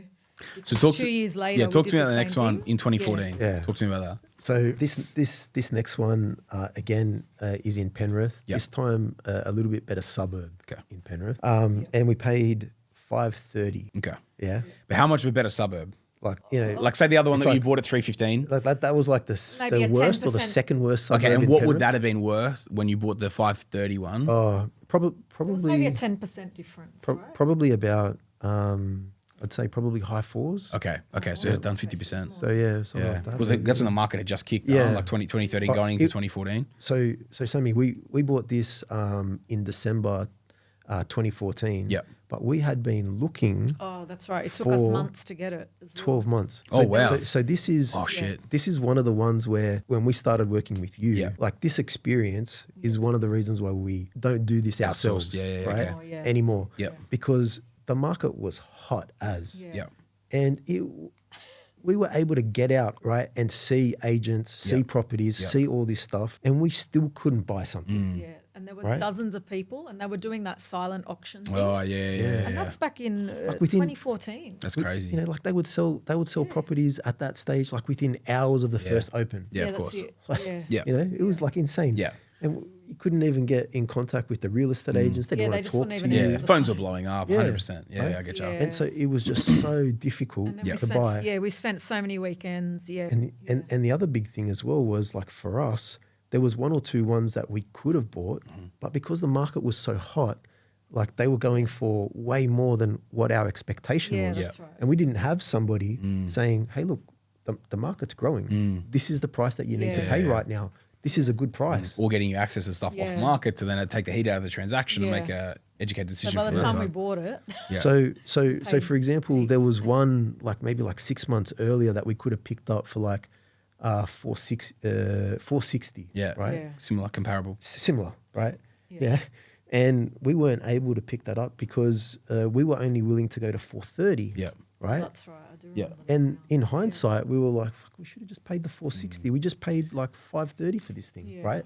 Hindsight's beautiful, but in a moving Yes. market, because in a moving market, you look back and you go, "Fuck, I should have bought Yes. this. I should have bought that. I should have gone, harder with this or that or whatever." It's so normal, man. Like even I look back sometimes, I'm like, "Oh man, why didn't I buy an extra 10 Sydney, Brisbane, Perth, whatever?" You know what I mean? Like it's still Adelaide, even man. Adelaide's gone crazy as well. It's like Yeah. you always look at it and go, "Man, I wish I went harder here, there, or whatever." So it's like. Hindsight is a beautiful thing, Yeah. but it's also gives you a good learning because it's like when you came and started working with us, like you guys already put the burners on, you know what I mean? Like you guys didn't muck around. Like we went hard. Yeah. Yeah. And these experiences that we had up in front here, Yeah. like, that's what has like allowed us to just go, Yeah. like you guys know what you're doing. Yeah. Like 'Cause we been through the pain understand, ourselves, so we right? understand. So like when the prices are moving, it is what it is. Yeah, that's it. And we appreciate the fact that like you guys can find something in a hot market. Yeah. Like Yeah. like even when we first started doing deals with you, and I don't think I told you this before, right? But like at that stage, like I was even calling real estate agents to see if I could pick up some myself. Yeah. Right? Your dog. And Sammy, Yeah, they won't talk to you. They wouldn't call you back. Yeah, 100%. You couldn't get in contact with them. Yeah. I mean, I remember one real estate agent. She came back to me after 2 months. Yeah, right. Oh yeah, and then she goes, by the way, it sold for this price. Like, who cares? Why are you contacting me now for? Yeah. That's crazy, huh? So like, gave that a try, Yeah. and I tell that to all my friends and family as well, that, Yeah. I send you away, look, this is what can happen. Yeah. If you want to go and try, go for it, right? But, it's not going to happen. Yeah, it's you know? not easy, man. It's not easy. easy. Yeah. So anyway, so Probably number great, 6. great learning. Penrith, 2014, 530K. That is a great point, by the way, mate. What did we granny this thing for? So this granny cost us 170. Okay, same builder. Same builder. Okay, cool. Yep. Yeah. Cool. They were awesome, Yep. by the way. Like, company called Granny Flats Australia. Okay. Like they were just awesome. Okay, sweet. And this one had They're like going to go off now after this. They're going I think to they've free already- plug. They're going to go crazy. I But you know what? If they did a good job, huh? They did a great Yeah, job. they Oh, I thought you said. Yeah. I thought you were about to say. I think they went under. No. Okay, No, okay, it's sweet. all good. Yeah, they did quality work. Whenever we needed them to Yeah. go and like attend to something, they would always do it. Even in Well, 2014 when the market was cooked, like when it was hot as. it took them a bit It took longer. longer to Yeah, build. but it was still good. But it was Yeah, still good it's communication. still I really think that's the good. thing. Like Yeah. when the market goes hot, man, everyone's got to realize like it takes time to build, Yeah. regardless of where it is. When the market goes crazy, it slows down. You know what I mean? But as long as as long as the communication is still good and the process is still going through, it is what it is, right? And this place had a above ground pool, Okay. like semi above Yeah. ground pool. So that's why it was a little bit more to sort of convert. And this one as well, the granny could face the street. Okay. So that's why Nice. we were looking at that Yeah. stage. Yeah. Like, So although we yeah. paid a little bit more, like there was that benefit. The other benefit was there was actually a double garage Okay. at the front. Yep. So we were able to allocate a parking spot to each Okay. tenant. Okay.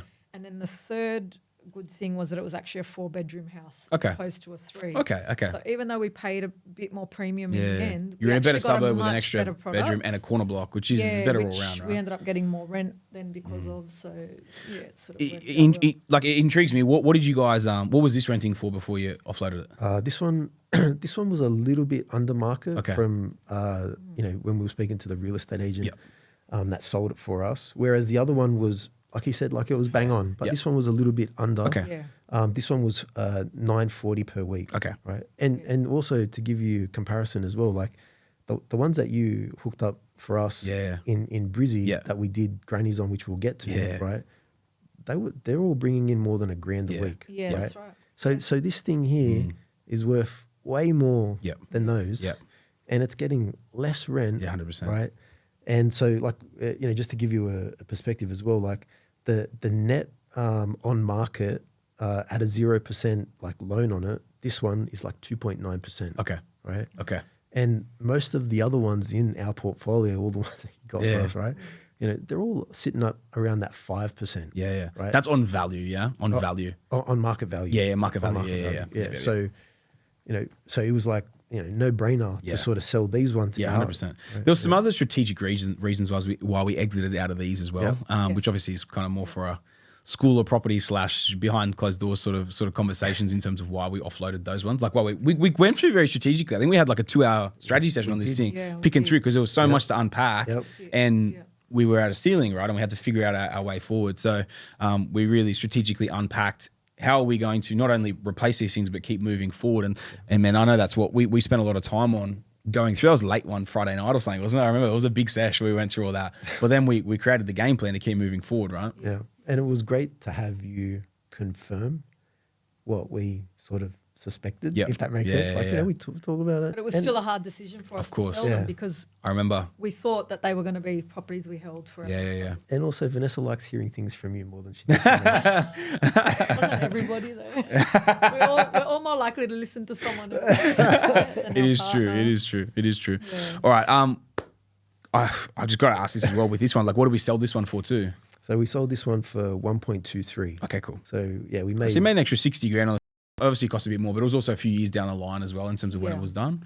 But that's still obviously a good result. Now we'll go back earlier because I'm guessing all those units have been sold as well. They're part of the. You still still hold the there. units? No, I was still Yeah. holding. You sold the units. Okay, Yeah. sweet. So the 6 properties you've sold. Okay, sweet. We're gonna have to Yeah. go through that soon. But okay, perfect. All right. Moving forward from here, 2014, we've bought these ones. We bought this one and done the house in Granny. Where we go to from here? When's the next purchase? So this was the very first unit that I bought. Okay. We ended up selling that September 2013. Oh, right. Okay. So okay. that was literally, when was that? Was that a year before that one? Yeah. It was So what did a you couple what did you sell months. that one for? So that one I sold for 580 Okay. and I had bought it for 405. Yeah, cool. And that was about 8 years later. Okay. Didn't really make money on it, essentially, because it had been negatively geared that whole Yeah, time. okay. So actually, when I did the calculations, I said to the agent, 580, like I'm really just breaking even. Yeah. But he managed to get me 580, so I was like, oh, at least I get my deposit back out. Yeah. Bit of cash out. This is one of the things I find very interesting, right? Because Yeah. like people talk about, oh, let's go the blue chip and you hold for the long term, you hold forever, and then maybe Yeah, you sell or it's not whatever. But always it's the like case. because you lose so much of a negative cash flow in the meantime, especially if you're not timing markets, getting in, getting out. If you're holding for the long term, so I say to people all the time, if you hold a property that's 20 grand a year negative, but it's in a blue chip area, or let's say it comes back around in 10 years and it's going to start a cycle, you're 200 grand behind the eight ball before you even start, let alone the opportunity cost of what else you've missed out on doing. Just from that alone, you're 200 grand in the hole before it even starts growing. That's just like, it blows my mind when people, they bang on about this strategy because it literally doesn't make sense. So I think it's case in point with that. You've cleared like 175, but like you said, you pretty much broke even on what it cost you over that time frame as well. So, But again, going back to the, you can never go wrong with property. Didn't lose money. No, it's true. we didn't lose money. And not only that, I looked at it as it was a forced saving. saving. yeah, fair call. Because would I have been saving that 20 grand a year if I didn't have that property? I wouldn't have been. I would Yeah. have been spending it probably on clothes. Yeah, right? yeah, it's fair enough. So It's an it expensive was sort of a wardrobe. forced saving in the end, But So but if we had access, to School of property. yeah, that's right. Again, we would have made different decisions. Yeah. I get you. But I get essentially, you. But it's all part of the sold- learning curve, right? 100%. Yeah. So you But sold that one. We sold that one at that time as Yeah. well because I think, I We- had my son. That's right. And then I was due to go back to work, but some new manager started. Okay. Saw the big salary, saw that I was on maternity leave, and went, "Oh, she's not going to focus on a job," and I got made redundant. Yeah, right. While While on on maternity leave, it was all legit. way. It was fine. They did a lot of restructuring at that time. Okay. So essentially, it just sort of made sense to sell that one Okay. at the time, and I got to stay home another year. Yep. Because then I had the second child. Yeah. So. Also, we had lots of problems with this property too. Okay. So it Oh, was a yes. ground floor unit. Yep. It had mold issues. Okay. We got taken to the subfloor, tribunal Ventilation. Oh, was really? very Yeah, good, Okay. because dampness, one of the tenants had Asthma or something. their clothes Okay. get all moldy Oh, yeah, and yeah, yeah. furniture and Yeah, whatever. And we also did a bit of a reno on this place as Yeah, because well. it was a very dark unit. Okay. So Dark my first Lightened unit it up. didn't go look at it Yeah. in the right light. It was quite dark, whatever. So what did we do? We cut, not we, the builder, we got him to cut out the wall of the laundry and put glass blocks Yeah, right. to let light Oh, in yeah. from the window of the laundry. Yep, yep. We cut out the wall of the kitchen because back then, everything was closed. It Yeah, wasn't open tiny, plan. And yeah. we did a new kitchen and it was all open. So that also let light Yeah, in. that's cool. And then we did all that not long before we sold, but we did it while the tenants were living there. Okay. We put them in Hotel. some accommodation Tent or at the something back. for a couple of weeks. Yeah. That was nearby and Okay. they were happy to do it. Okay. And the tenant, I think the man was a painter. He was a painter. Yeah. So he He came in and we finished paid off. for the paint, he painted it. Yeah, that's You cool. know, so we That's helped good. each other out. Yeah, And, perfect. and that worked out well and we sold that one. Perfect. But it was always causing us problems. So Yeah, it was. It wasn't- Everything's yeah. a trade-off. Pros and cons, right? Pros and cons.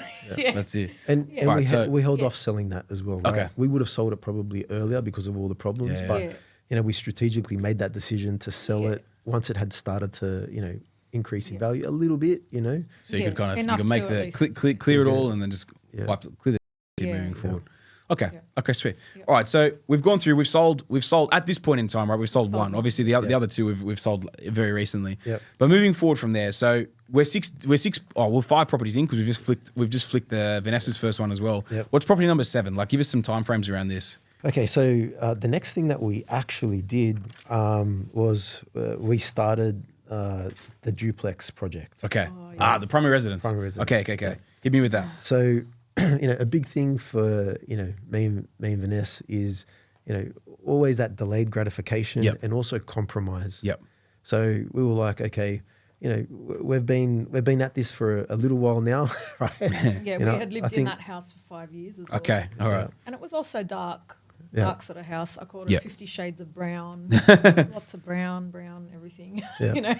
Brown walls, brown this, brown that. And the other big struggle as well here was that we're spending all this money on these properties, right? New kitchen here, new this Yeah, there, like an bathroom, whatever. Yeah, I've yeah. got this old shitty kitchen. Yeah. And Massive kitchen. It was awesome size. But yeah. But it was Yeah. old. Brown kitchen. Yeah. and, and we didn't do any major work to the house. We didn't change the bathroom, we didn't change the kitchen, we didn't do Yeah. anything like that. But Vanessa was always, oh, come on, let's just change the kitchen. Come on, let's just do something to the bathroom. No. You don't want to overcapitalize it, Yeah, right? right. Because just living in it, just get through, and then Yeah. okay. So the duplexes come through. So yeah. What's the sort of year that we're looking at doing the duplex as well? Oh man, So it was a long process. this Okay. this duplex. From when we got the idea and we engaged the first architect, that was in April 2015. Okay. We engaged the first architect, Yep. and then those plans took months to get through council, and Mm-hmm. council made us revise them multiple times, and in the end they didn't get approved till June 2017, which Okay. was more than 2 years later. Mhm. And then with all those revisions, what we were left with, the plan, we were like, we're going to go and spend all this money to build this thing, and we're not really happy with, we're barely getting anything. They'd made us make things small, all these compromises, and it just didn't make sense. Yeah. And then because I'm constantly on realestate.com and still constantly always looking at properties, dragging him to properties on the weekends in the area and, look at this. I came across a really, really nice duplex and it was very nice compared to all the other ones that I'd ever seen. Yep. So it wasn't, a lot of them are a standard layout, standard finishes, standard whatever. This one had this sort of element of luxury to it. Okay. Really, really good design, really good. And even though we'd already paid, I think at that point, it wasn't an overly expensive architect. I think 40. we paid about 25 grand. All right. Yeah. About 25 grand Yep. we'd lost, as well as whatever, I don't remember now, whatever the council lodgements and all that nonsense Yep. was. So maybe we'd lost 40 grand at Okay. that point, or we'd spent 40 grand. Showed Kazim this thing online, and he goes, "Oh, let's go and see it." But the property had already sold. Okay.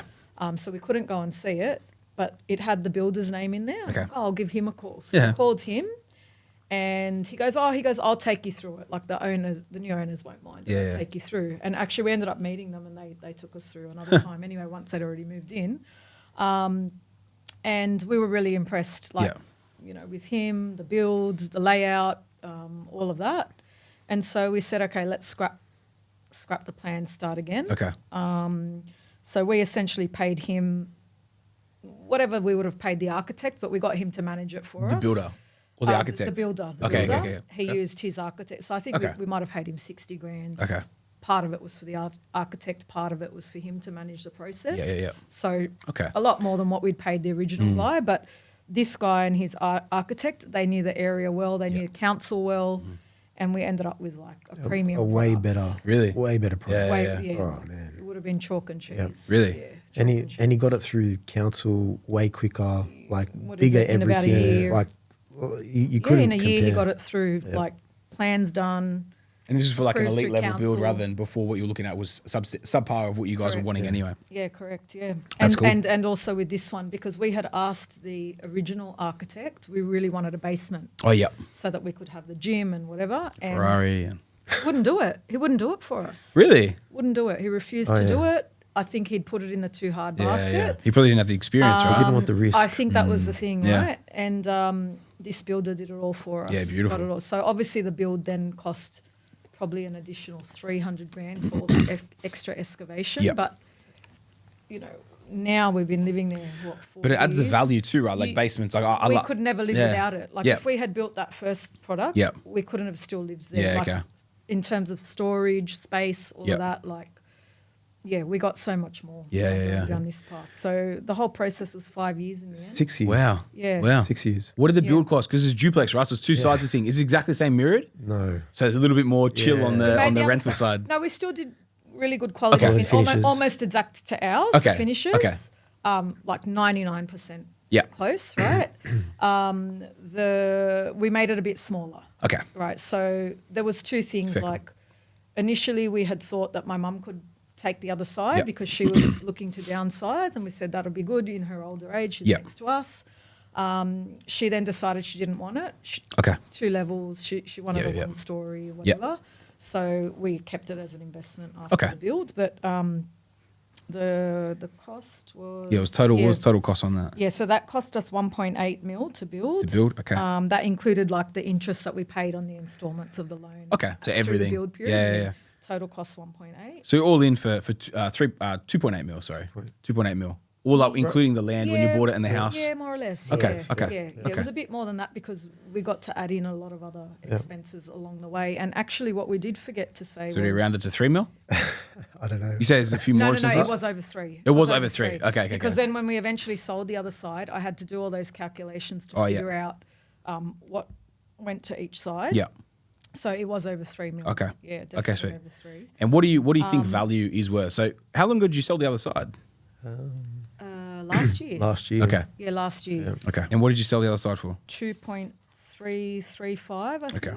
All right, perfect. So we've done this deal, like all in, primary residences cost around about 3 mil, right? Or a little bit over 3 mil, but that's for 2 sides of a duplex. Yeah. Then you've sold, this is around about last year as well, you guys sold the one side of it, the smaller side for a little bit over like 2.335, I think you said, something around those sorts of numbers. Yeah. So in essence, like your own personal primary residence it owes you like 700 grand. You know what I mean? Like you've by paying off the other one, it's only cost you, around about 700 grand or so. What do you reckon that'd be worth in today's dollars as well?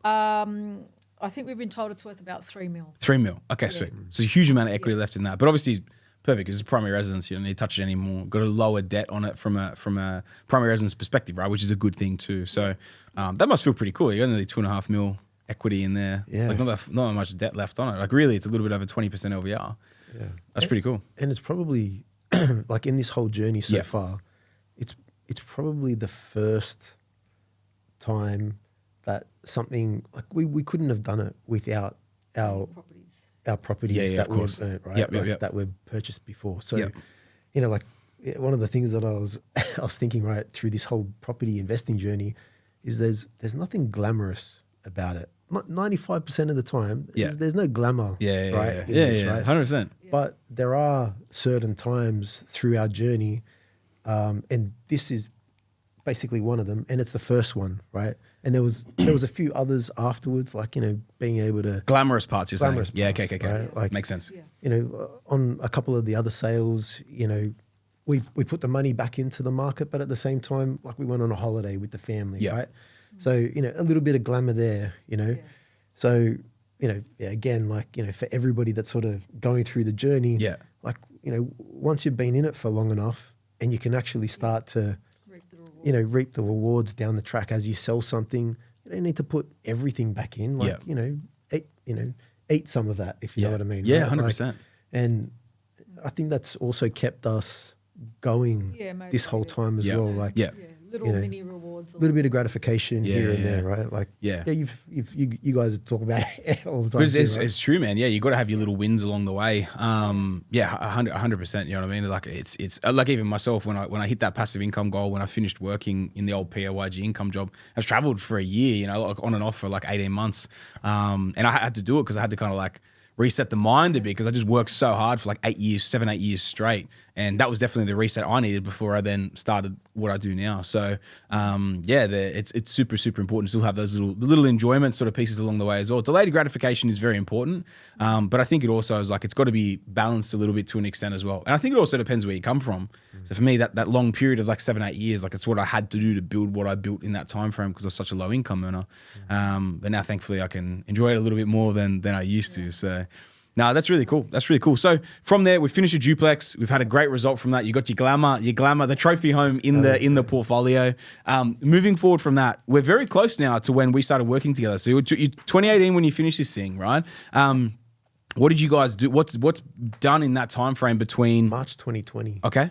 Yeah. Okay. That's when we came in contact? No, that's when we finished. Okay. We actually moved into Oh, this wow. house. No way. Yeah. No way. So that weekend before COVID For the lockdown. COVID lockdown. Yep. Oh, the yeah, builder yeah. said like you better get in. There was a couple of little things Yeah. not quite done, but Yeah. nothing significant. Yeah. Because you better get in because who knows if we'll be able to continue Wow. doing anything. Crazy. So yeah, it was crazy. pretty. Did you sell anything in the meantime? Has anything else been sold in this or this is like Yes. You sold your second unit Okay. Yeah, sorry, you're in right. Yeah. 2017, right? Okay. Yeah. What'd you sell that one for? So You said that was a big gain, that one. That was so juicy. this one basically a developer the real estate Yep. approached the real estate. There was a bunch of people in the unit block. So I actually got a really good premium for that. Okay. So Nice. I got 1.17 mil Whoa. for that. I had purchased That's it for mad. 355 or Yep. let's say 380 because I borrowed all the costs at that time. So my original loan was 380. Yep. So you literally Sold got it the for 1.17. you got the exact same money as the granny you sold. Yeah. Yeah. That's crazy. And in the same period The of chances of that. in the same period of Yes. time Yeah. that our other properties had doubled. Yeah. This one had tripled. Yeah, of Yeah. course. Like, So this was, I held it in the end for 12 years. Okay. The developer wanted a 2-year settlement. Okay, So okay. when you say like from purchase date to sale Yeah. date, made about 780 grand. Yep. Less the capital gains tax or whatever. So Yep. we came out with about 600K. Okay. How good. Which went towards the build Yep. basically on our duplex. Yeah, beautiful. As well. Okay, perfect. Yep. Perfect. so we'd already started the duplex journey. Yep. And midway through it, or of just got as bought we out. were sort Yeah. of, getting finance for it, like this thing sort of locked in Okay. place, which was. But it like, didn't settle until November 2019. Okay. So. yeah. Okay. How good. That's Yeah. awesome. That's massive. And that was, it settled around the time that we, met you. First engaged, yeah. Yeah. Yeah. 100%. And so So around this time, like, so we'd pretty much not been doing anything Yep. but Yes, this duplex well, for 6 years. Yep. That's right. So the previous purchase was in 2014. Yeah. And so that had been like a 5-year period where Yep. we were really tied. Yep. We couldn't borrow, even though we wanted to buy Yeah, more yeah. properties, we just couldn't get finance. Yep. Okay. Because it was all Yeah. committed to that build. The duplex, yeah. Yeah. And then, as usual, you know, Kuz is always listening to podcasts, reading things, etc. And we were in the car, and actually, you can continue. No, this you part. go. You go. No, because I can't quite remember specifically which Oh, okay, podcast okay. it was. You remember which one it was? Or the Yeah. reason Yeah. Property why you were investory. listening to Really? that one. Yeah. Yes. No way. Yeah. So Yes. it was actually in my first email to you. Oh, really? There you go. Yeah. I've got here, his first email to you was the 6th of November, 2019. 2019. No way. That's crazy. So, but basically we're in the car and So, and I wasn't He looking. was big back then as well, eh? Like He was- it's not as I guess prominent anymore as it Well, once he's was. not. So Sammy, get this right. I don't know if I told you this at the time, but like, you know, we weren't looking for a buyer's agency, Yep. right? Like our past experiences were, you know. So. And then Yeah. I heard you on this podcast, yeah, and podcast. I think my story is a little bit similar to Jimmy's, right? I was like, what the freak? Like, how does this bloke, you know, earns less money than me, Yeah. than us, Yeah. right? Let alone us, Yeah, like yeah. less than me, right? You know, and there was a freaking article or something about you like dropping out of high school and shit, right? Like, and you've got more properties, you've got a better cash flow from them as well, and on this podcast, like, you just seem so genuine, and Yeah. like, it was clear to me from that, Yeah. listening to that, like, it was clear to us, right? Yes. Yep. That you had like, we're pretty, we think that we're pretty good, Yeah. right? Like we were always researching and listening to stuff. Yeah. But we're like, wow, this guy has achieved way more than we have in the same sort of time. Less Whatever less it time was, period yeah. as well, right? Less time period, yeah. And so I was like, So we're like, oh no, we're doing something wrong. here. so I was like, there's some people that are always, they've got their finger on the pulse more than you. Whatever Yeah. profession you're in, Yeah. there's Yeah. always somebody Yeah. who's just got a little bit more of an edge, right? And when I was listening to you, I was like, man, this is crazy. I gotta contact this guy. Right? Yeah. But Yeah. not only that, one thing I clearly remember him saying is, this guy seems like such a nice guy. I reckon I can work with him, because that was another thing that we had experienced over the years, whether it was real estate agents or what's the other one, mortgage brokers, Yeah. or whoever, sort of contacts you have along the way. You meet a lot of, some people that you can work really well Yeah. with, and then you meet others that you're just like, nah. Yeah. You just know that you can't really not get along with them, but you know that they're not right for you. Yeah. Like, it's not the right fit. And straight away, like, he slowed it down because he was listening to it at 1.25 speed. And, Vanessa, did you hear this? And then he slowed it down and we listened to it again, and we both had that same feeling. Yeah. Like, I'd like to say that we're pretty good with like going with our gut Yeah. on things as well, and we're like, oh, this guy sounds, like someone we could really work with. Yep. So I think it was, because where were we driving? Were we going on Up a the little coast. mini holiday or I don't know. something? So literally, like, the next morning, he got up early, Yep. emailed you. I think it was like 7 a.m. Hey Sam, we found you on this podcast. And you replied just before 6, 5 something the Yeah, next right. day. Yeah, right. Like super early. And I'm an early riser Yeah, as well, yeah. right? Yeah, And I think I was on my way to work. I was on the bus, and I get this reply, and that was also like an Or indicator. be before 6 in the morning. Yeah. Yeah. Like, that was also pretty impressive was a- for us. that was you an got back indicator us to me, like, quickly. Yeah. Like, okay, yep. Yeah. All right. So yeah. So another. Because, we weren't sure how it would come across, because, like, he hears you on this podcast, Yeah. sends you a random email, oh, my wife and I, maybe you can help us on our journey or whatever, something like that. We're like, is this guy even going to reply to us? Like, so we were pretty happy. Yeah. And then I think within a day, you guys had teed up a time to speak, Yeah. I think. And then maybe within a week or something, we must have met you sort of Oh yeah. straight away. Forgot about that. Cafe. Yeah. The cafe up in Para or something. yeah, Yeah. so Do you remember what you were wearing, Sammy? So we came with a whole suit. I would have been in a suit. I used to wear the Yeah. suit. Yeah, Yeah. 2019. I was wearing the suit. Yeah. So we rocked up with like the 4 kids. Yeah, I remember. And, and Sam's there in his suit. Looking very, very young, nicely dressed. Oh, wow. And I remember we walked away from that going, Sammy can help us get out of our comfort zone because at this point, like I said, we were only interested in buying in New South Wales, right? And you were buying freaking everywhere, right? Yeah. And all sorts of different stuff too. Of course. We always wanted to be able to see and touch what we bought, but also because he used to manage them as well. Yep. And then, meeting you was really opened our eyes to like a different way. Yeah. Yeah. Yeah. And again, like going back to like, the experiences that we had, like buying in a hot market in a place where we could go and drive to. Yeah. Like it was almost, it was so difficult for us to buy, right? Yeah, of course. Being able to just reach out to you through the time and just go, we're interested in something. Just get us whatever you recommend, right? Like, it just helps so much, right? Yeah, like, I get you. I get you. So we walked away from that going, this is done, right? Yeah. So, and then that takes us into our first deal with you. Okay. Yep. Okay, sweet. Yep. So this is July 2020. Okay. So 4 years ago. So I think initially we did a bit of a strategy session with you. Yep. And for us, cash flow was the big issue for us. Yep. Yeah, I remember. And so that obviously then translated into the type of property that we purchased. Yep. Yeah. Yeah, 100%. Do you remember this one? The Adelaide rooming house. Yeah. I remember it. Yeah. Man, I remember it. So this one here is like, it's pretty crazy, right? So we purchased this one for 270. Yep. Just a little bit over. I think it's worth right now, and again, like, They're hard to value. Yeah. They're hard to value, yeah? Correct. but just as a normal house. Oh, normal house, Normal yeah. house. Well, sorry, it was 270, and we paid another 70 on Oh, top yeah. of that For the conversion. to convert it Yeah. into a Rooming house. 5-bedroom rooming house. Yep. It was a 4-bedroom house, so a wall got put up to create the 5th Yeah. bedroom. So new kitchen, new bathroom. bathrooms, yeah. They All constructed fully a furnished. room out of the lounge room. Yeah. Yeah. Fully furnished. For 70K. Like one thing that I do quite often is I go into realestate.com, and if you're logged in, you can see market value. Yeah. And I just use that as a gauge for all of It's them. all- So every now and yeah. again, I go into our spreadsheet and I pluck in, the current market value, and I see.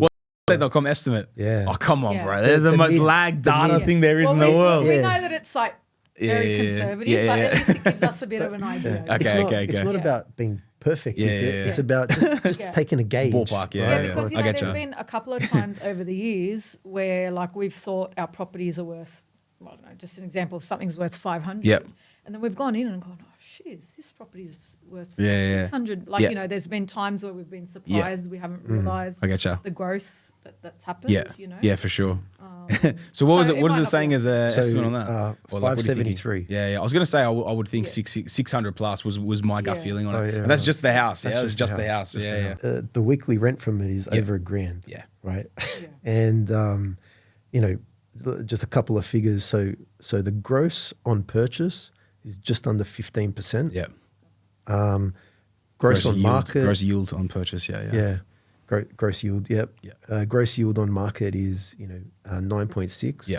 But the net yield on market at a 0% debt level is 5.5, and that's one of the one of the standouts. 100%. Even though the expenses for the property management are really quite high. Yes. Right. Yeah. And that's normal with the rooming houses, and that's why it's like it's always a way up as to whether it's got to really stack. It's got to really stack when Yeah. you take those things properly into account, because they can be very hefty. But like you're saying there, from a net expense after everything, sitting at 5.5 is still good from that end at market value, let alone on purchase. Yeah. Yeah, correct. One learning from this one, Yep. but lending super hard. 100%. Yeah. So the original lending that we got for it was just a residential house, which was cool. But then as we, after we did the conversion, Yep. it became super difficult Yes. to get finance for this thing. Yep. Particularly as we started to needing to, move the whole portfolio around. Yeah. Right. Yeah. You know, banks won't take it. You know, sometimes even your tier 2 lenders won't take it. Like, This is the thing, man. It's like they're great from a net cash flow perspective, but in the like the direct reality of these things, we change coherently what they are, right? You change the class of building of what they are. So if you're needing to refinance cash back out of it, it's effectively the same as a commercial deal. It's extremely hard to get your cash back out of it. You change it to that style of lending. So yeah, man, they're good in one way from that sense. From the cash flow is great. But at the same time, it can hamper you. They can hamper you at the same vein. Yeah. And still does a little bit. But it's a great earner. Yeah. And like at the moment in the portfolio, like with one of the more recent refinancings that we did, they basically paid it out for us, right? Yeah, so there's no debt on that now, just because it's just too hard. Yeah, right. And so there's debt on everything else, but not that one. And then the problem with that as well is that like you know your tier 1 lenders, they won't even take the income from it. Yeah, right. Really? Yeah, they won't. Really? Or they shave it. Yeah. You know, Well, we've tried to get them to at least take the income as if it was a normal house, not a rooming, and sometimes they won't even take that. Still won't even take that. So we just have to pretend it doesn't exist. Yeah. Usually when Sometimes. we have to borrow, like, it's a bit difficult. Yeah. Excellent cash flow. So moving on from that, we've done that deal. How long is it from there until we move on to the next deal as well? Because obviously we had this conversation after that, knowing full well lending was going to be a bit of a pain in the ass around it. 100%. We've changed strategy a little bit. Talk us through that. After this one, actually, we sold a property. We sold my first one. Okay. Yep. Yep. What'd you sell it for? So this was 2021 March. So the purchase price was 430. Yep. We ended up selling that for 900. Oh, nice. Yeah. So you doubled. Yeah. So the interesting thing here as well, Sammy, is that the funds that we took from this to buy the next couple of deals with you, I did a bit of just realestate.com, went in and looked at the value of this one compared to when we sold it. And I compared it to the ones that we bought with you after this, and the net difference was we just under doubled our money selling this thing and buying the ones with you than holding this. Yeah, right. Yeah, I get Which you. is massive, right? It's massive, Like, man. Velocity of money, right? Yeah. Huge. So I thought that would be interesting for the listeners. It is, man. Yeah, that's cool. Hear, right? That's cool. So we've sold out of this one. We've got the cash back. We've got the debt back. Yeah. Well, actually, we did have a problem with this. We didn't quite get the cash back. Oh, yeah. Oh, because it was crossed. Yeah. So in the end, because of the cross collateralization, which we had needed to do up till then, basically the bank came and said, when the property settles, we're not releasing the funds to you. You have to pay down debt. And then I freaked out because I'd already done the calculations, and I'm like, we owe like over $100,000 in capital gains tax. Like if we don't get how are we going to pay this $100,000 sort of thing? So I work for an accounting firm, so I got my boss to basically write a letter saying this is the capital gains that will be due on this property. Can you please release the funds for that? And thankfully the bank enough for the capital gains to pay the capital gains. Yeah, so they basically paid us the $105,000. And then they took the other 300 odd and paid down some other debt which we had. Meanwhile, we made the decision to sell because we were going direct to the bank at that stage, I think, for this. And the broker that was there said to us, "Oh we'll be able to give you the money back or whatever." Borrow that money, but the bank didn't. So right. It sort of really bit us at the time because then we're like, we can't get the equity back in. Yep. But I think, and this is one of those examples where there's been so many that we've missed so far, right? But it's one of those examples where you just got to roll with the punches. Yeah. Like it is what it is. Just get on with 100%, it, right? man. Yeah. I'm with you. So we've done that. We've gone down the rooming house in 2020. We've sold your first deal cut. So now from the first 3 deals, they've all been sold. The only thing actually in the first 6 properties that's still held is the primary residence to date. Yeah. I'm looking at it right here. All of them. Barring the primary residence. Yeah. So moving forward from there, We sold half of that one too, right? No. Sort of, yeah. That's true, actually. Yeah. So from the first 7, really, you've sold. You've only kept 1. Moving forward, fast forward. Let's go to property number 2 with APS, which is your 9th in the portfolio at the time. So this was This was around about 9 months after we'd bought the first one. WA was the next one. Yeah. Ah, there's the next granny. Yeah. Granny in there. Yeah. So this one was in WA. Yep. This was April 2021. Yep. So purchase of 280. Yep. And then Holy shit. I forgot we paid 280 for that. Yeah, man. Yeah. Jesus. And then Granny was 180. Yep. Wasn't it, to build? So 460 all up. Yep. Yeah. That house alone would be worth like 650 right now. Just the house. how much do you reckon the whole thing's worth? 900. Really? Yeah. We put here 700 in our spreadsheet. Nah, it's because no one sells like established grannies, right? Yeah. Like, and no one really set them up over there either. So it's like, Yeah.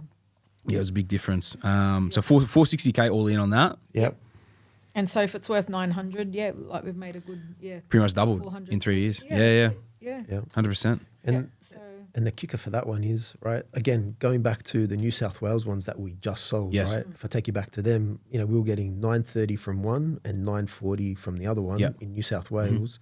And this one here in WA is getting 990. Yeah, right. Right. So Yeah. insane. And so this one is actually our net yield on market value with, again, 0% lend. Yeah. That calc is the second best in the portfolio at 6%. Oof. That's good, man. Man, That's good. That's insane. Wonder what that would be on, because you work them out on current val. I'd be intrigued to know what it was on like purchase as well. That'd be interesting. I've got I think that he on does have it in the gross. spreadsheets. I've got that on gross. Yeah, it was like, it would be So gross yield on gross yield on purchase is 10.6. Okay, 10.6. Yeah. Okay. And it's pretty much doubled in value. The one of it, I remember that one because this is going to be a pain point for you me bringing this up, but the builder talked you out of building what I told you to build. Yeah. And there's a significant difference for a very small that's cost it. change. Yeah.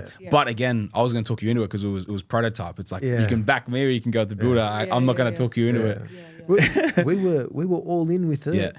And then after multiple conversations, they just And they actually put that doubt, that little bit of doubt. they changed their whole thing after it was built and I rented it as well. Then they rolled that whole design out. Like they brought out their little version of it. I was fucking fuming because they took everyone out of the thing as well. Are you still using them? Yeah, but not much left. Like we don't have that many projects left over there. They're good builders. Yeah. But they don't look at it from the same sort of investing perspective that we did. I designed that thing, purpose built. You know what I mean? And it's a killer, man, absolute killer. Yeah. So. But it is what it is. Again, we learn from these things, And again, like if I had finished it and had the rented product, I could have convinced you with but obviously at the same time, we wanted to make sure it was the correct product for you on the back end. So, and we knew it was going to be good. Yeah. But And is this the one that took like ages to build? yeah, because it was WA build. Yeah, 100%. They take my forever. Lord, yeah. And that was another thing as well. I think why we didn't want to do the extra with the build because like we didn't know that it was going to take forever. no. But then we didn't bought the next property like a few months later. And I think we wanted to use that money towards that deposit. Yeah. So if we use that up for that additional builds, then we may not have been able to move forward. So what was the next deal after that? If we start just like smacking through these deals as well, because cash flow is obviously a pretty prioritized sort of thing that you're building in with here. with the 4 kids and everything, like living Vanessa's in the prime living place a of glamorous life. Exactly, right. Like those shiny things. High maintenance over here. That's right? it, Like, man. That's it.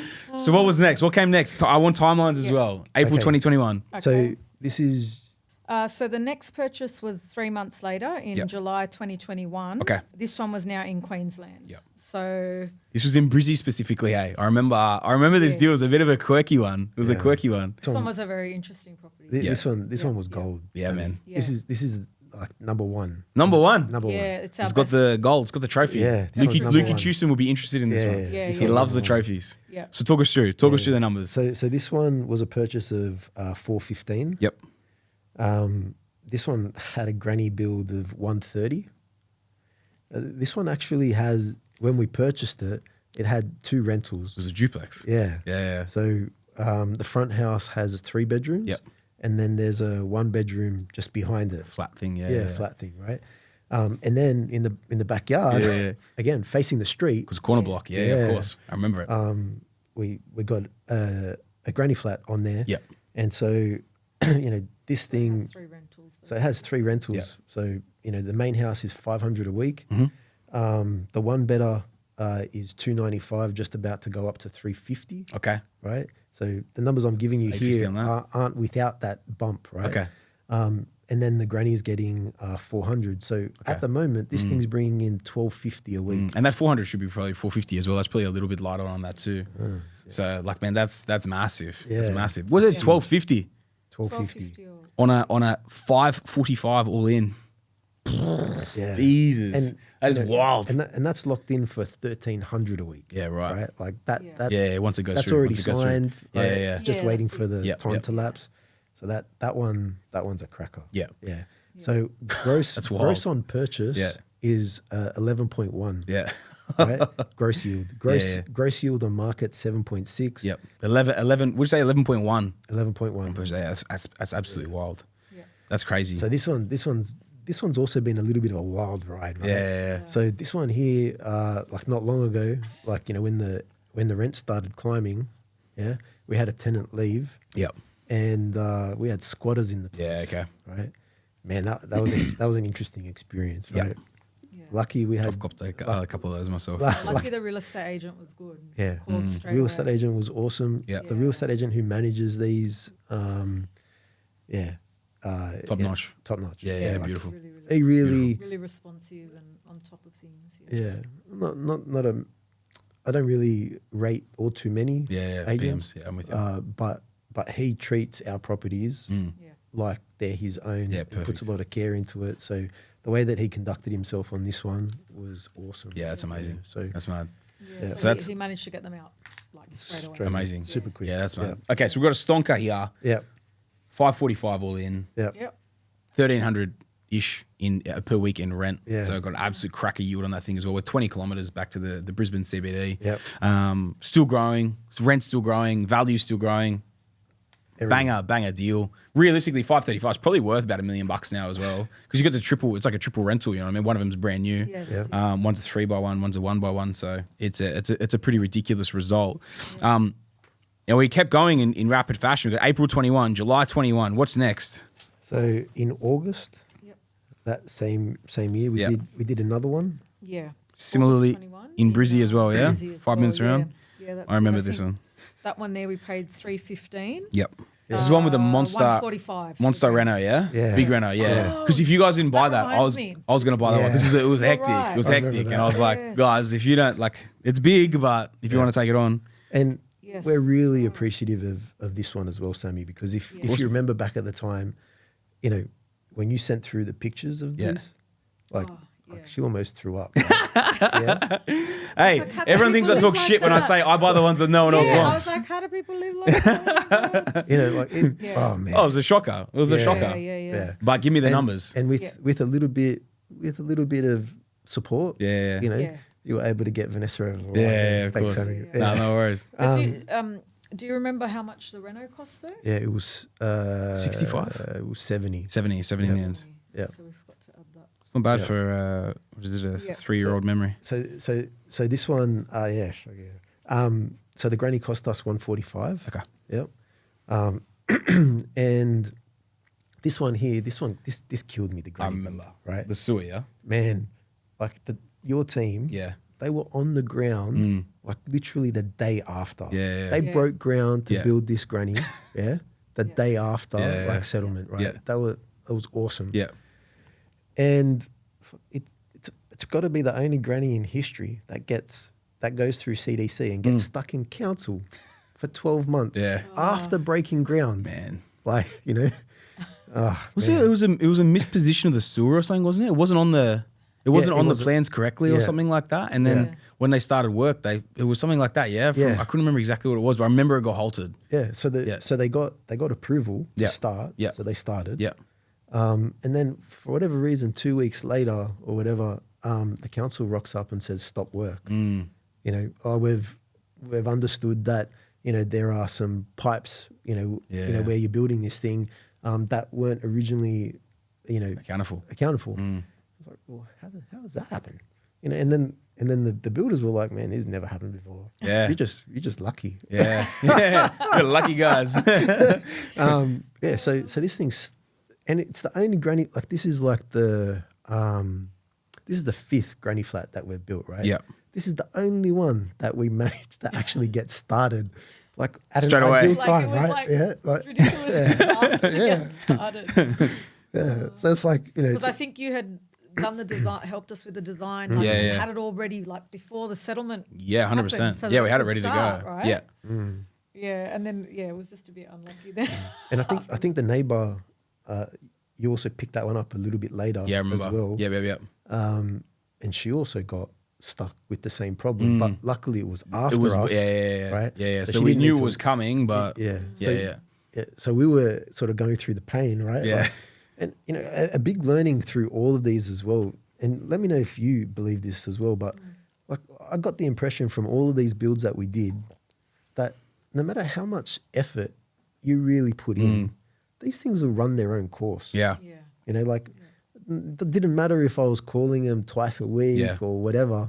Like, you know, a little bit of communication is 100% you know, important. But like, even if I was, you know, hounding them more often, it didn't really It change doesn't the change too outcome. much, no, like of they course. run their course. Yeah. Had to And, wait. Yeah. You had to Yeah. wait on that one. you know, I was calling the council. I was doing all sorts Yeah, of man. things. There's right? only so Like- much it does, right? There's only so much it Yeah. does. Anyway, so this one, Yeah. so this was All in 315 purchase, 145K granny. That's Yep. 450 all in there, plus 70K Reno. So 520 all in. Yeah. What are we renting it for? okay. So this one, the purchase price was, sorry, what did you say? Did you say 315? Yeah, 315. So 315 was after we signed the contract. Yeah. For, Yeah, go on. yeah. For 355? 355. 355. Yeah, I thought so. 40 grand negotiation. Yeah. I remember. Yeah. I do remember that. Hammered them. Remember Hammered that. them. Yeah. Almost like full, like ruined that relationship because I that's went after that Yeah. hard. building and pest, right? Yeah. When you, So 355 on paper. That's Negotiated right. $40,000 off. Yeah. That's right, which went towards the Reno. Yeah. That's right. Yeah. Yeah. Yeah. Which we'd already budgeted. I think we're budgeting a 50, 60K Reno as it Yeah. was. Yeah. Yeah. So it's just like a bit of Yeah, a bit of cream. extra cash. Yeah. The cash. So Sales a stonker. that was a stonker. Yes. Yeah. What are the rents? Yes. So the front house Yep. is 620, I was going to say it had to be 600 plus. Yep. and the back is 410. Okay. Yeah. And the granny's Again, man, 410. your grannies are probably a tad light on, I reckon. Yeah. A little bit. I think that it's just, you know, in the timing. Yeah. Like, Yes, Yeah. time you of the know, year, because you know how you can't change the rents for 12 Yeah. months now. Yep. So you're at 1,030 a week. Yeah. On a 520 purchase. Yeah. So you're like a little bit over a 10% yield on purchase as well. Yeah. That would also be similarly worth that's got to be 900 plus as well, that deal. Because the front house renting for what it's renting for, like as soon as the front house is on a 6, like 600 a week, like that's where they start going. They're 900 plus, maybe even 950 Yeah. Okay. Yeah. and renovated as well. So- And the funny one with that, I don't think Kuz told you, like, when was it? A year or after the granny flat had been built, was it? Mm-hmm. The tenant, the old owner, Yeah. contacted the real estate agent. Yeah. To see if they could buy it back off us. Really? Because they had some emotional attachment to the house or something. And they offered us, I can't remember what it was, but it was less than what we'd spent on it.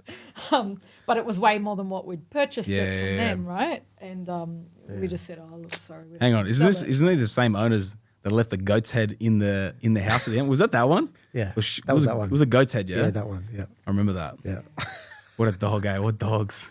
I think it was because I negotiated so hard in the building and pest. I think so. I think I might be why. Oh. I remember even the real estate agent freaking out, like you know, when they It's went like in there something for out that of The inspection, Godfather. and they were like, she didn't even want to tell me. Yeah. You Because know? it was like a bit freaky or Yeah. something. Yeah. And then I think, Yeah. No, I remember. All right, guys. We are I don't even know exactly how far we're in. I think we're about 2 hours-ish in as of right now. Yeah. We need to rapid fire some of Yeah. these deals to Yeah, keep them yeah, going to make yeah. sure we don't hit a 3-hour Yeah, yeah. episode here. We're already at a new record, I think, guys. So we're moving towards there's a it. lot to get through. We do have a lot to 100%, man, 100%. Let's keep punching these from Yeah. here. Yep. What was a break? Because I remember we did 3 in a row. Did we do a 4th or did we jump into the following year? So we did those 3 in a row. Then we got sidetracked. Okay. Yeah. Yeah, okay. Yeah, Let's yeah. punch through the sidetrack piece Okay. so we don't dwell too long on Okay, it. yeah. Okay. Yeah, that's a good it. Yeah, idea. yeah, yeah. All right. So that purchase was August 2021. Yep. And then November 2021, we did these micro apartments. Yes. Right. So we did 2 micro apartments. So the timeline for this is, so this was another. This is something that stalled you guys massively, right? Yeah. This So was essentially, we'd committed to them about 2 years prior, Yeah. and then there was a delay with land registering and whatever. So November and So- December So, Of yeah. 21 was when you 21. signed for him, though, right? was then. Yeah. Yeah. So November 2021. Yeah. We signed a contract to purchase land. Yep. Right. Then, That was still just then the land, which we didn't know at the time Yeah. it was going to take this long. It took like a year to register the land. Yep. And then we built these micro apartments on it, which took almost like another 18 months or whatever. So they only the whole finished last year. the whole process was like a little over two years. Yeah. Yep. These are, from a rental perspective, because we're sort of, I'm really attached to cash flow, Yeah. right? So they're great from a cash flow standpoint, but the fact that we were out of the market for like almost 2 years, in a prime time, like you talk about this all the time. Yeah. Yeah. And again, wish I'd that's known it, yeah. this then. Yeah. But the outcome in the end was good, but Yeah. the opportunity cost we missed out on. Yeah. So so these are 5 micro apartments in one dwelling, Yep. which is it's got a separate bedroom, a separate lounge and kitchen Yeah. for each Studios, one, essentially, bathroom, whatever. So this thing brings in $19.30 per week, Yep. right? So it's pretty good. Management fees not too bad as well, and all that, and the return is pretty good, Yep. as well. So they were good from a cash flow perspective, but they took forever. Way too long. Prices didn't come in what they said they were going to come in at. A lot of different things sort of Heaps. eventuated with this. Extremely hard to get lending on as well, right? Heaps. Like that was a big, Yeah. and even now we're still dealing with the repercussions of how hard they were from it. Because that's why we had to restructure your portfolio was because of. One thing I'll throw in here, people might be thinking is like, we didn't source these deals for you guys, right? So like you kind of went a little bit different, went down the trying to find the holy grail of the cash flow. Yeah. And whilst they were good, we found out obviously the amount of stuff that sort of came off the back of it as well from the back end. So without digging too deep into it, they serve a purpose in the portfolio, but they also were a massive handbrake for 2 years and extremely hard from a lending perspective as well, right? Yep. Yeah. And I think Kuz did like a rough calculation, like on if we had like the $2 million that we went put- into these two deals, if we had actually deployed it into your other stuff. properties like we had previously been purchasing with you, we would have been a minimum of 1 mil or even more ahead. So out of these two, from a growth perspective, we made about 500 on paper. Yeah. But compared to the other ones that we did with you, we would have made $1 mil. Yeah. Easy. Yep. Yeah. Right? Like hands down every day of the week. So, for the same 2 mil invested, we only made half $1 mil, whereas we could have made $1 mil. Like, that's like, Or probably more. And we're still dealing with the repercussions from a lending perspective. Exactly. And So they're we're significant, still right? trying to refinance them in a particular way. Yeah. And the main thing I want to sort of point out to the listeners is going back to one of my first points was you can't go wrong with property, right? So we didn't make the, best choice. Yeah. But we still made, right? Still did it right. Yeah, 100%. all right, Yeah, right? Still got 100%. something in the market. 100%. It was still better than doing nothing. Yeah. Yeah. But in hindsight, it definitely wasn't the best thing to do. Yeah. And you've said this as well many times, when you start to get a bit too creative, the banks don't like it. Yeah. Yeah, that's And it hinders you. Yeah. Like even right now, we're going through a massive refinance right now because of these, because the lender that we ended up, going with, even though we purchased them in trusts, like there's a whole thing. And I'll really hold There's you a lot guys of back. technicalities there. What we'll do is we'll move on from, right? Obviously, Yeah. they've served a purpose, but they've also been a handbrake at the same time Yep. and stunted other sides of the portfolio as well. Yep. Moving on from those, like jumping back into the picture, we've come back together, we've re-strategized, and we've built the next phase of the portfolio. Now, you guys had a really active 2023, right? So, come back into the fold. Those deals are done. Moving forward, talk to me about 2023. So we realize our mistake, and we come back to Sammy Gordon, right? And around this time as well, the interest rates have skyrocketed. Yeah. Yeah. Oh, yes. So in a matter of a number of months, Yeah. we were holding the other side of the duplex, Yeah. and that thing was costing us around about 20K a year negative, right? Before the rates went up. Before the rates went up. Whoa. Okay. Yeah. And we were like, that's okay. That's affordable. It's going to go up by more than that in equity. Yep. Yeah. Maybe we'll hold it for the kids one day. Yep. There was a lot Whatever. of thoughts around Yeah. it, but emotional. But But then the rates went up. Yeah. Every month they kept going up, and every month they went up because we had a massive loan on it. It was costing us another $1,000, $2,000 a month, wasn't it, in repayments? Like an extra $1 or $2 grand a month. Okay, so we're starting to talk like 45, and 50 then it was grand a getting year. ridiculous. And Got up it to- got to the point where it was costing us, what was it, an additional 6 or 80. It was 6,000 a month or something? 80 grand a year. yeah, 80. Yeah, it was just ridiculous, Yeah. and we didn't know at that point when are the rates going to stop going Yeah. up. I think they stopped maybe a month or so later, or whatever it was, but we didn't. There was no end in sight, and Yeah. we're like, how are we going to afford this? Yeah, yeah. So we're like, okay, time to let it go. Did we have a chat on that first? I feel like you Yeah. reached Yeah, out to me. we We did. actually We had the did. strategy We around it, did. and we just worked out Because this I whole think- equation. This I was think we another phoned you to Sammy- to go, what, like what should we do? This was another Sammy Gordon Yeah, yeah. confirmation Okay. for Vanessa.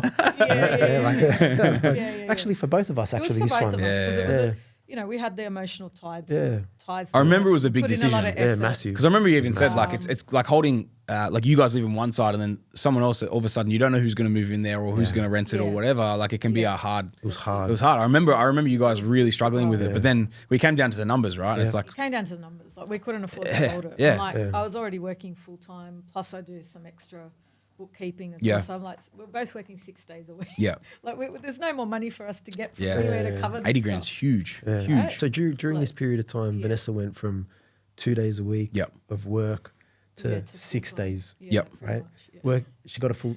She went back. Full time with Yeah. one job. Yep. And then on the side, she was still doing some bookkeeping, which Yeah. she was doing. While I we works had 2 days kids. a week. Around, Yeah, right? yeah. So she's working 6 days a week. She still does that today, right Yeah. now, right? So on the weekends, in between kids drop offs and all sorts of cooking, whatever, she's punching away on the laptop Yep. all the time. Yeah, right? Anyway, so yeah, coming back to this, I think I didn't sleep for like a week and a half. Trying to make a decision on this. Trying to thing. make a decision. Yeah, Yeah, yeah. And then That's right. in the end, we just crunched the numbers, Yeah. and it came back Yeah, we purely had to a- the numbers. a conversation, We got- yeah. Yeah. Like, you know what? Yeah. It doesn't make sense. I think it was Yeah, after that week you- because I remember you said to me you couldn't sleep on Yeah, this it thing was because just I remember that conversation. Yeah. And it was a confirmation, Tammy. yeah, Right? Yeah. Like, yeah, Yeah. you said the same thing. Like, Yeah. yeah. Yeah. Yeah. And look, touch wood. But it was hard. We sold it. We sold it within 2 weeks. Yeah. A week and a half or something. Yep. And the girl that bought it is lovely. Oh, perfect. yeah. Beautiful neighbour. Beautiful. How good. Yeah. Yeah. And we haven't looked back since. Yeah, like awesome. we always go, what if? Because Yeah. like even now we sold it for 2.335. It's probably worth 2.6, and that's only like 9 months ago. But regardless, like we couldn't have held it. Yeah. for that Well, that's extra what I was gonna period of say as time. well, 'cause, would have like, been another 100 y- grand. yeah, of 100%. expenses Yep. anyway. Like it, Yep. So we haven't looked back, Yep. and it allowed us to move into our next sort of Yeah. phase of properties. So talk to me about that because like I said, like 2023 was an aggressive year. Like walk me through. Let's almost like rapid fire Yeah, these deals in last year because we came back. Because the other big thing I said to you guys, like we built out a lot of cash flow because you need to take it easy on the cash flow, bro. I know the background, the Turks, you like the for kebab, the cash, you know what I mean? But it's time to focus on some growth. It's time to focus on some bread and butters. Yeah, that's it. And- Yes, and yeah. which we've needed. Sam's obviously explained to us the importance of that because otherwise we're never going to be able to pay down this debt. Yeah. So yeah. Yeah. And again, having made, not the best decisions, like shit, every time I haven't listened to Sammy, I haven't made as much as I could have, right? And so that was what was going Yeah. into this Yeah. and that whole debacle. But anyway, so this next one, Yeah. September 2023. Okay. Yep. WWA. WWE. WWE. WWE. It's a wrestling match in here. Fucking look out. The flying elbow. I'm getting tired now, right? It is late, the time, guys. Sammy? Just for everyone's reference here, we are about 2.5 hours in. It is 9:30 p.m. You guys are still charging, but I feel the energy's good. Yeah. The energy's still good. Anyway, hey, we're in WWE, okay? So, Okay. So John Cena's come out. yeah, It's that's it, time. man. No, it's The Rock, isn't it? I don't know whoever does his time. But it's Bruce Buffer. What am I talking about? We're in WA, right? And September 2023, Okay. Purchase of 455. Okay. Now, all of these ones that we start buying with you now, Yeah. Vanessa can't remember any of them. Right? Mate, I don't care if Vanessa. She's gonna get a baptism by fire right now. I only figure them out when I'm trying to do all the calculations or not the calculations. I pull everything into the Yeah, Xero. yeah, Maintain man. it. I'm like, Yeah. which property is this for? And the names are September a bit familiar. September 23, Yeah. WA, 455K. Yeah. Yep. Rent. Rent. Bread and butter, yeah? Yeah, bread and Yeah. butter. Yeah. Yep. Yep. All these next ones are all bread and butter. Hit Yeah. me. The Rent. rents are Yep. amazing. So rent is $530 per week. Okay. But that's moving to $620 in September. Whoa. Yep. Us. So again, on the $530, we're talking Bro, 620 in about, September. It's in 2 weeks. Just call it Yeah. 620. Oh, it is Yeah. too, yeah. even then, right? The return on the current, what Yeah. it's got is still better than our earlier properties Yeah, that yeah. we sold, right? Yeah, yeah, in of New course. South Wales, right? Yep. So no brainer Yep. on that front. And this is a four bed, 2 bath, 2 car. Yep. So it's over 6%. And yeah, so again, just looking at realestate.com, right? Go on, hit me. It's 615. Yeah. Oh, I was gonna say yeah, on the way to 650 for sure. Yeah. yeah. Okay. So, how long is that? That's Well, that's less than only- 12 months, and Yeah, we're it's less than talking 12 months. 160,000 uplift. Yep. Yeah. Beautiful. Yeah. Yep. Next deal. Next one, Queensland. Okay. This is October. That's massive, by the way. That's huge. That's massive. 165 grand. Yeah. Juicy. All right, next one. Sorry. It's getting excited. Realestate.com did well on that estimate. Okay. right? Oh, Just there we saying, go. right? Did it say 615? Did it? Yeah, it said 60, yeah. But Right. these next ones. Okay. Yeah. Okay. October 2023. Yep. So purchase 335. Okay. Current market, in realestate.com, 425. That's high fours. That's definitely high fours. Okay. I know the suburb, obviously. Okay, so we made at least 100K on that then. Oh yeah, I had 90. Yeah. right? Minimum Like, of yeah. 100. I reckon you more. Yeah, your upper fours. Yep. Okay. So what do you reckon? I'd say Fours? I'd probably say 470, 480. Say 470K. Oh, what's that rent for as well? So that one rents for $420 per week. Okay. And in October it's moving to $510. Oof. Yeah. Okay. Yeah. 510, which is in 6 weeks from 355K. That's a great return. Yeah. That's massive. But we had an interesting experience with this one because we negotiated. You guys negotiated. I said we. You guys negotiated a 10K reduction Yep. on the purchase Okay. because of a bathroom issue, right? And then we got a tenant in there Yep.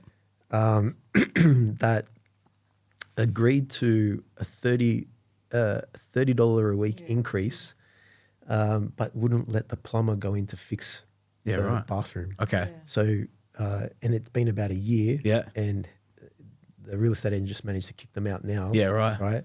So that we can get the bathroom fixed, Yeah, so that right. we can get a bit of an uplift, right? Beautiful. From that. Yeah, of course. So just again another Yeah. story. Part of the journey, right? Part of the journey. But the cool thing is Yeah. we've got the 10K off as Yeah, well. yeah, yeah.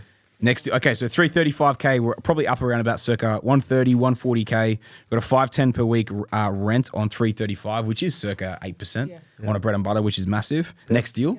So next deal is in Queensland. Yep. This is November 2023. Okay. This is a 4 bed, 2 bath, 2 car. Purchase price of $490. Okay. I have market value at 560. Okay. I reckon it's upper fives, maybe even clipping a 6 right now. That location's good. It's funny, it was in a nice little lull there. We kind of got in there, it was a nice little bit of a lull period. It's just started kicking again now. So I reckon that's probably, you're probably 580, 600, I would think. I don't think you'd have any issues taking it to market. A 4x2 there. Yeah. What's that renting for? So that one's renting for 500. Okay. Yeah. That's probably, is that pretty close to market? A little bit under. I think they're all a little bit under. Yeah. I think actually That is a one, bit of a lower, like a bit of a lower yielding area, that one. the real estate agent just bumped that up not long ago. Okay. So that was Okay. Yeah. Yeah, sweet. That's what I was thinking. It's kind of close. It is a lower yielding area. Okay, beautiful. So up again, circa 100,000. Yeah. 8-9 months. Yeah. Next deal. That's right. Okay, so the next deal is in WA as well. Yep. So is this the SMSF one? this is it. Yeah, I remember this. And this is Yeah. the first Yeah. one Yeah. in the SMSF. Yeah. So just one thing for the listeners, right? This is we've been fucking crazy. we've been working together for 4 years. Yeah. And I don't know if it's really come out in any of the podcasts so far, but your memory is impeccable, right? Like, there's not many people I've met that quite remember things the way that you Let me do say this something. one thing Yeah. and see if the producer can beep this out in terms of the address that I say to you right Yeah, now. yeah. Let's see if I get this right. Okay. Paid 500. Oh, was it 515, 520, 515? 505. 5. Fuck, I thought I had that one right. Yeah. That would be worth 700,000 now. Wow. That has gone crazy. That was that one suburb that I knew was just, it was undervalued compared to everything, and everything else was exploding. And I'm like, this is the suburb. This like, it did not make sense. And I saw the value. And remember, I called you. Yeah, I remember. I said, we have to like sign this thing now. Yep. Man, that would be 700K right now. Yep. Yep. Finally had that, because it turned into this year, and then boom, it just went, man. Fuck, I'm spewing. I got that wrong at 505. Sammy, realestate.com says 609. Yeah. Fuck, that is it. Yeah. You're way off. Way off. Show me 10 more of them at 609 and I'll buy them myself. Sammy, even at that, it's Yeah. 100K. Even uplift, at that. man. Even I at know. that. So if I it's know. double that, then I know. it's even awesome. So yeah, four bed, one bath. Current rent is 600 per week. Yep. No, Yeah, can't that's good. complain about that. Yeah, 100%. Do you know what's crazy about as well, right? Like this is a simple thing. This is what I bang on about so much is like the simple things, like the simple accumulation and the simple deals in the portfolio. Like yes, the grannies are something that we can tick over and they do their thing and they're not complex from like from a lending perspective. But look at the result from the bread and butters. Do you remember I said to you, you guys back me on this and I will prove these results to you. We'll look back in 12 months and And you'll you go, have. You have. exactly. And you remember I So said to you, was a little bit concerned I remember. because my view has always been it's either cash flow Yep. or it's equity growth. Yep.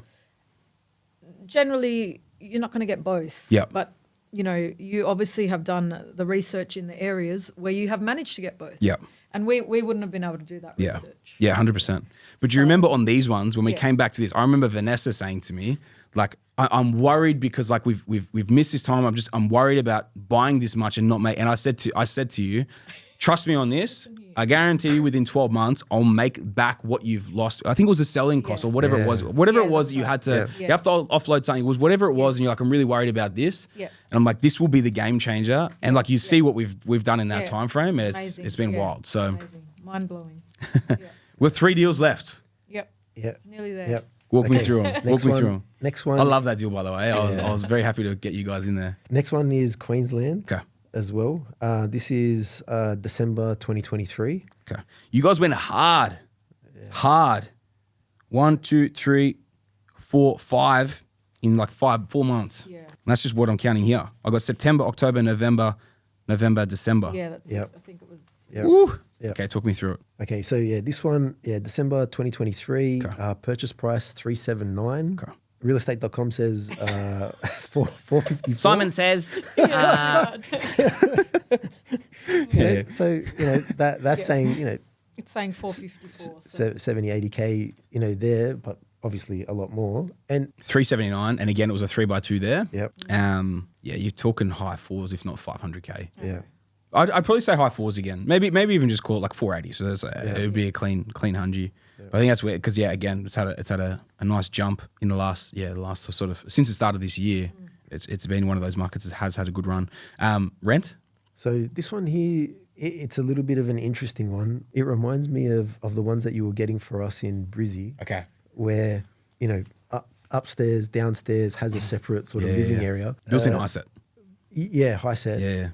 But it was purchased with a 2-year lease in place. Okay. I don't know, maybe it was like to the owner or I don't know, whatever it is. Yes, and that's why we might have got a bit of a lower price. And I think that's how you snapped it up for a good price. Okay. So the current rent is actually only $425. Okay. Which is still like nearly 6%, like high fives, which isn't amazing. Yeah. but it's like- It's Still still okay. Yep. But when this lease expires, Yeah. I was going to hit you up and say, Sammy, what do you reckon? Yeah. Because it should theoretically be like It's definitely over a good 5. performer. Yeah. Yeah. Yep. So 100%. we're just waiting for that. Yep. Yeah. Yeah. Perfect. All right, beautiful. So again, circa 100 on that. Yeah, over. Yeah, for sure. Yeah. The next one. Okay. We're smashing through these. So now, we have our session, another session with you, Okay. right? Another strategy session. Yeah. Or not gym sesh. It's a strategy sesh. Yeah, strategy session. Gym Yeah, sesh yeah, after. Yeah. Kebab sesh after that. You should see Vanessa's guns, man. No way. You know. I can see yours, mate. The pecs are popping. It's all happening. Yeah. So this one here again, we looked at the portfolio, Yep. and our first 2 cash flow deals that we done in Penrith, it Yes. looks like it's time to sell them. So we had our strategy session with you, and I think I think they were on the market within a few weeks after we had that strategy session. With you, Yeah, right? we did some numbers with the mortgage broker, and we sort of. I think that was the thing. Hey, okay, we came back with all the projected numbers with the broker Correct. as is, a Yeah. few scenarios. Yeah, just to help us make the And then decision. we had to make a decision. with Off your I help. needed to see the figures, Sam. Yeah. I trusted you, but I Yeah. had to see the figures. Well, I'm the same as well, though, right? Because like it's all well and good, but like if we Yeah. even if we go through a sell down, that's what I always say to people. Yeah. Like, are you stuck? And it's like it's Yeah. either a yes or a no. And it's like, Yeah, well, that's what can you do? What can you do if you do this, do Yeah. that, whatever? And then that's when we can actually formulate a strategic game plan to keep moving Yeah. forward. And I had to create a spreadsheet for Vanessa that we worked on together, right? To basically, map out like exactly like, hey, these two properties, the current return is blah, and assuming a New South Wales grows by 10 or 20%. I think we had in there, versus if we reposition that money into like 5 or 6 properties with you, what might that look like? And then by the And time then I had to also work out, because we'd owned these properties for a while, there's going to be capital gains and stuff. Significant capital gain, which there is across the two. It's about 300 grand. Yep. So we had to figure out, like, with the selling costs and the capital gains tax and all of that, does it make sense? Yep. And obviously, once we did all the numbers and the strategizing and everything, we're like, okay, we're sold. So within 2 weeks, we sort of had it ready to list for sale. Like, in the meantime, we'd already gotten the conveyancer to start. Yeah. Contract. We actually did that the next day after chatting to you, while we did the numbers in the background. Yep. So everything was ready to go pretty quick. Just for a little bit of confirmation and projection wise, but And pretty much. Anyway. Then, go on. hold on. So, one of those that we sold just settled last week, Yep. wasn't it? Yep. Yep. And that's the next deal with you, right? So so we picked up another one in WA. Yep. So purchase price of 415. And that settled actually just on Monday. Oh, there we go. Yeah, Congrats, Monday. guys. Yeah. Up and coming, yeah? Up and coming. Yeah, and the team, right? They're already starting, on it, right? Yeah. To do the Reno, because this place again was one of those ones where, like, it was hard to look at the pictures. Yeah. Right? That gets me excited. Yeah. Yeah. And that's something that we definitely learnt from you, Sammy. So appreciate your guidance on that. Of course, man. Yeah. So that's gonna start like really, really soon. Yeah. And again, So what's what do you think? real estate, they're gone. Here we go. Come on. Should be an advocate for them. You get on the payroll. Get on the payroll. It's 500. Okay. Right. Okay. So you picked it up 415. Yeah. So What are the works on that? Plus What's the the 60 that we gotta spend. 60? Yeah. So even based upon that. even based upon that, there's still 40K that we've made on it without. Yeah, I get you. I get you. And I know it's worth more than that. Yeah, I'm sure it'll be more, but at an absolute minimum. Yeah. Once that Reno. Yeah, man, that one it's definitely worth it at least, especially post Reno. Like we're talking 550 to potentially 6, right? Because you actually own one in the same suburb that you bought earlier in the piece as well, right? Yeah, and that obviously being the 4x2, but this being the 3x1. But having a renovated product like a 60K Reno on the back end, like a renovated product, man, that thing's easily going to be 550K plus. If not, I would, if you took that thing to market, I honestly reckon you get 600K for it on market. And Vanessa loves the Renoed ones because she gets to do lots of depreciation. Oh, the depreciation, yeah. That was a Morgs deal, as well. That was a Morgs deal. Yeah, Morgs loves to like she likes to go way conservative on valuations. Then you get the val after Reno, and it's like she looks like a king, Vanessa's a bit disappointed that we didn't get more through the whole journey with Morgs. Actually, because that was very hands on. Was it really? Yeah, because you've done heaps most with of them me. with you. Yeah. And then a lot with the other Jace. boys. With Jace. Yep. And some of the SMSF ones were with Paul. Paulie, yeah. No, that's cool. And man, I'll just say, like, the team has been awesome, so supportive. Big shout out to Margarita. Yeah. Both a drink and the lady. Yeah. She caught a couple of things for us. Yeah. On one particular deal. So, and she's got an impeccable memory, man. Yeah.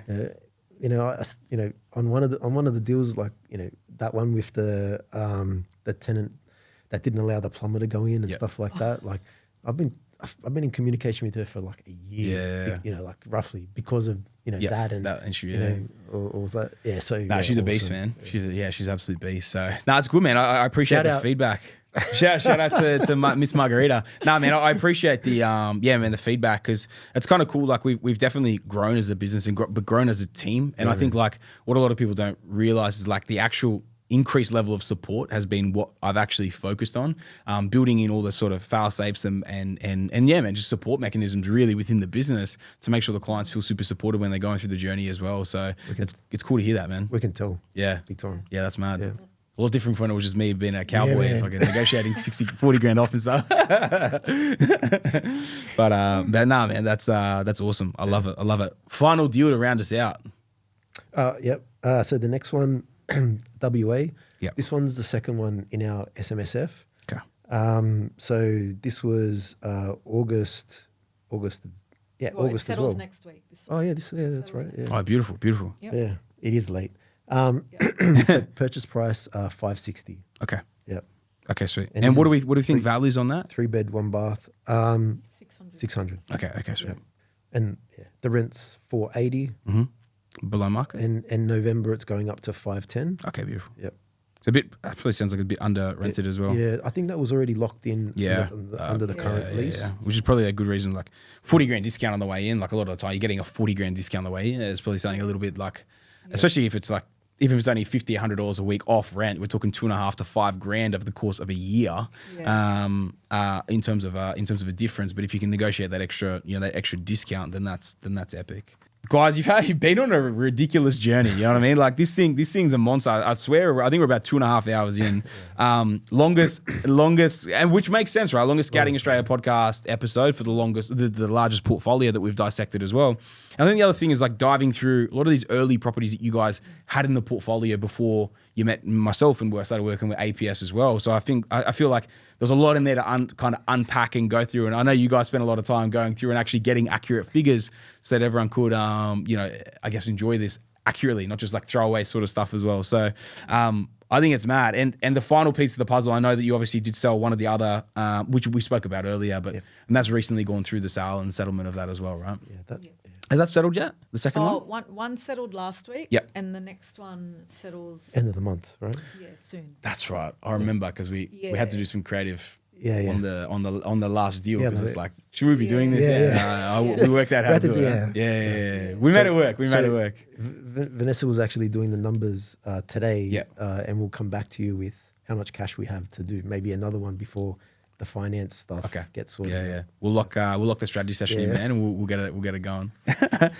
Guys, I want to know what are the biggest takeaways that you would give? Obviously, we've done a recap, massive journey, 20 properties so far, plus builds, grannies, micro apartments, rooming house conversions, massive renovations, goat's head on the floor, all this sort of stuff. What's the biggest takeaways that you guys would say out of this journey to date? There's a couple of things, but like, don't be afraid of debt because you need the debt to build the portfolio. And, sometimes we speak to people and tell them, about property investing and whatever, because we're quite passionate about it. And even if you explain the numbers to people, they can see what you've achieved. They're just too scared to have the debt. Yeah. Or they can't sleep at night knowing they have the debt. So the only real way to progress is with the debt. So, you can't possibly save all that money just from your salary. Yeah. So, for sure. And another thing is, I guess, don't take no for an answer. So we've hit so many walls along the way, whether it's to do with financing, building, people we're dealing with, exhaust all the options before you give up on something. Yeah. And even then, don't give up. still keep pushing. Yeah. So, and that's something that we both do. Or when one of us gives up because we're too exhausted, the other one will, have the strength to. It's like a WWE tag team match, and you guys are in. Right? Yeah. They're probably the two biggest things. Okay. And also, Kuz will say this, and obviously we're working with you, so we're big advocates for work with like-minded people. Yep. People that understand where you want to go, because some of the things, the snags we've hit in the past is because the people we're working with don't believe in what we're doing. Yeah. Or they don't understand it well enough to help us get to where we want to go. And we're always pushing boundaries. Whenever they tell us, no, you can't borrow, like we'll find another way Yep. to find that money somehow. Yep. A different lender, higher interest rate, whatever you got to Yep. do. Yep. They're the main things. And just, keep pushing forward. Mm.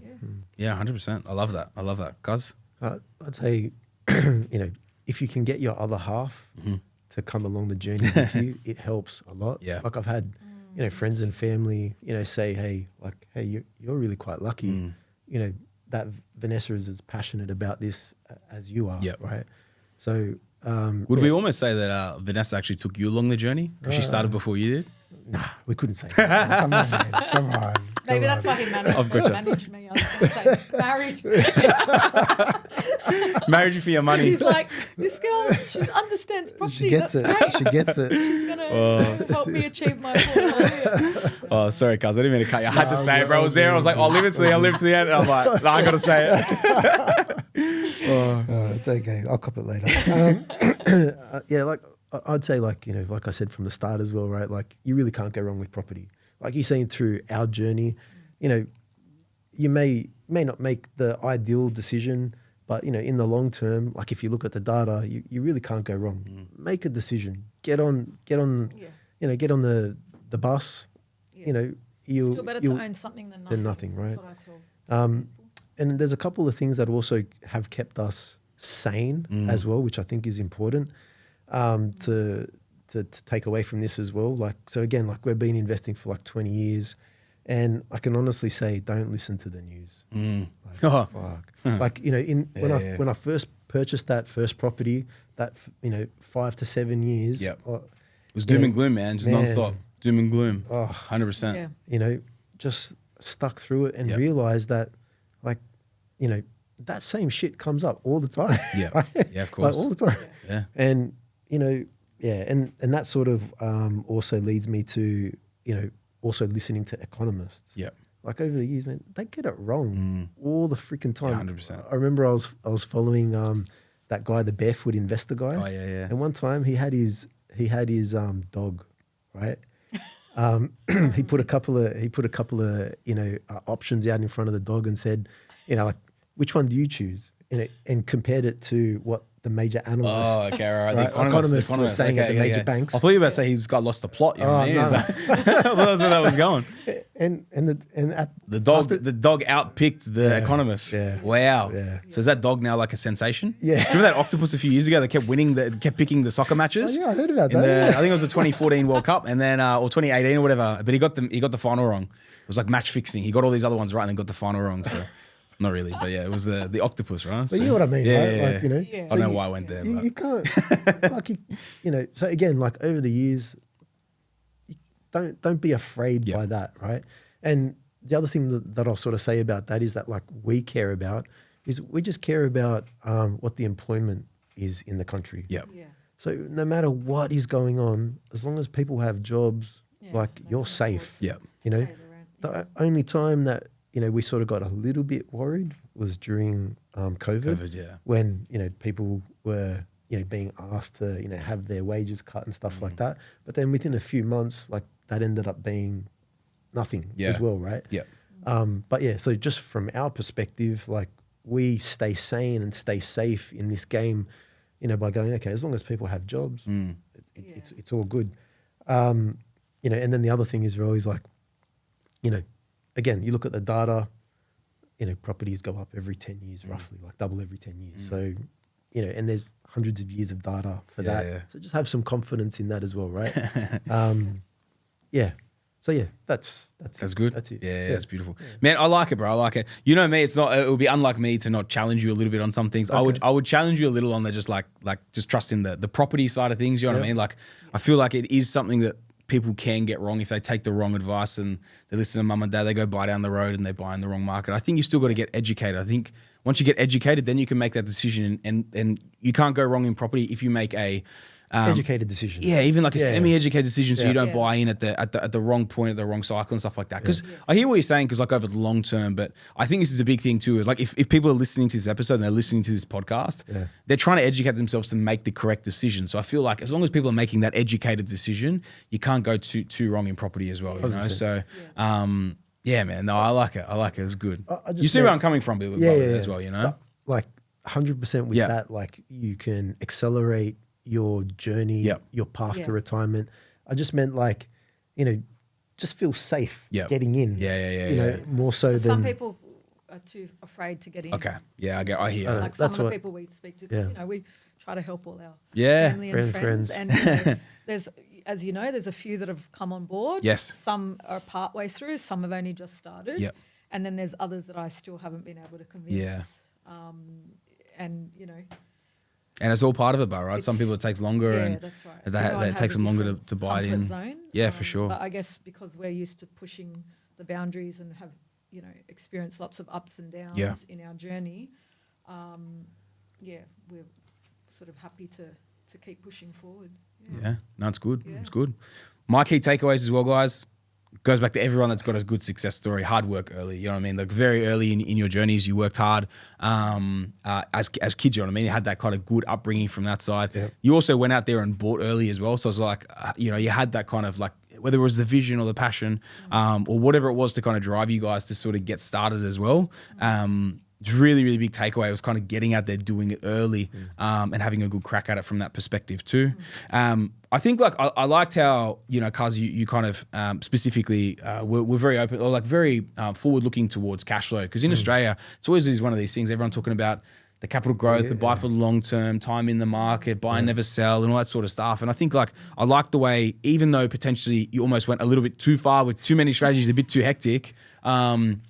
But man, it's also the journey that has brought you back to a more centered piece as well, because you've kind of gone through all the different levels, almost going like a little bit, just like a bit too hectic, a bit too haphazard. You know what I mean? Like probably out of the mainstream ability that keeps it easy, still get a great result, but keep it on the easy side rather than. And when I say easy, I mean just not too hectic. You know what I mean? As opposed to when we go too far. But I like that you kind of look for those different avenues and tried to be creative rather than just going down I'm just going to buy and hope, you know what I mean?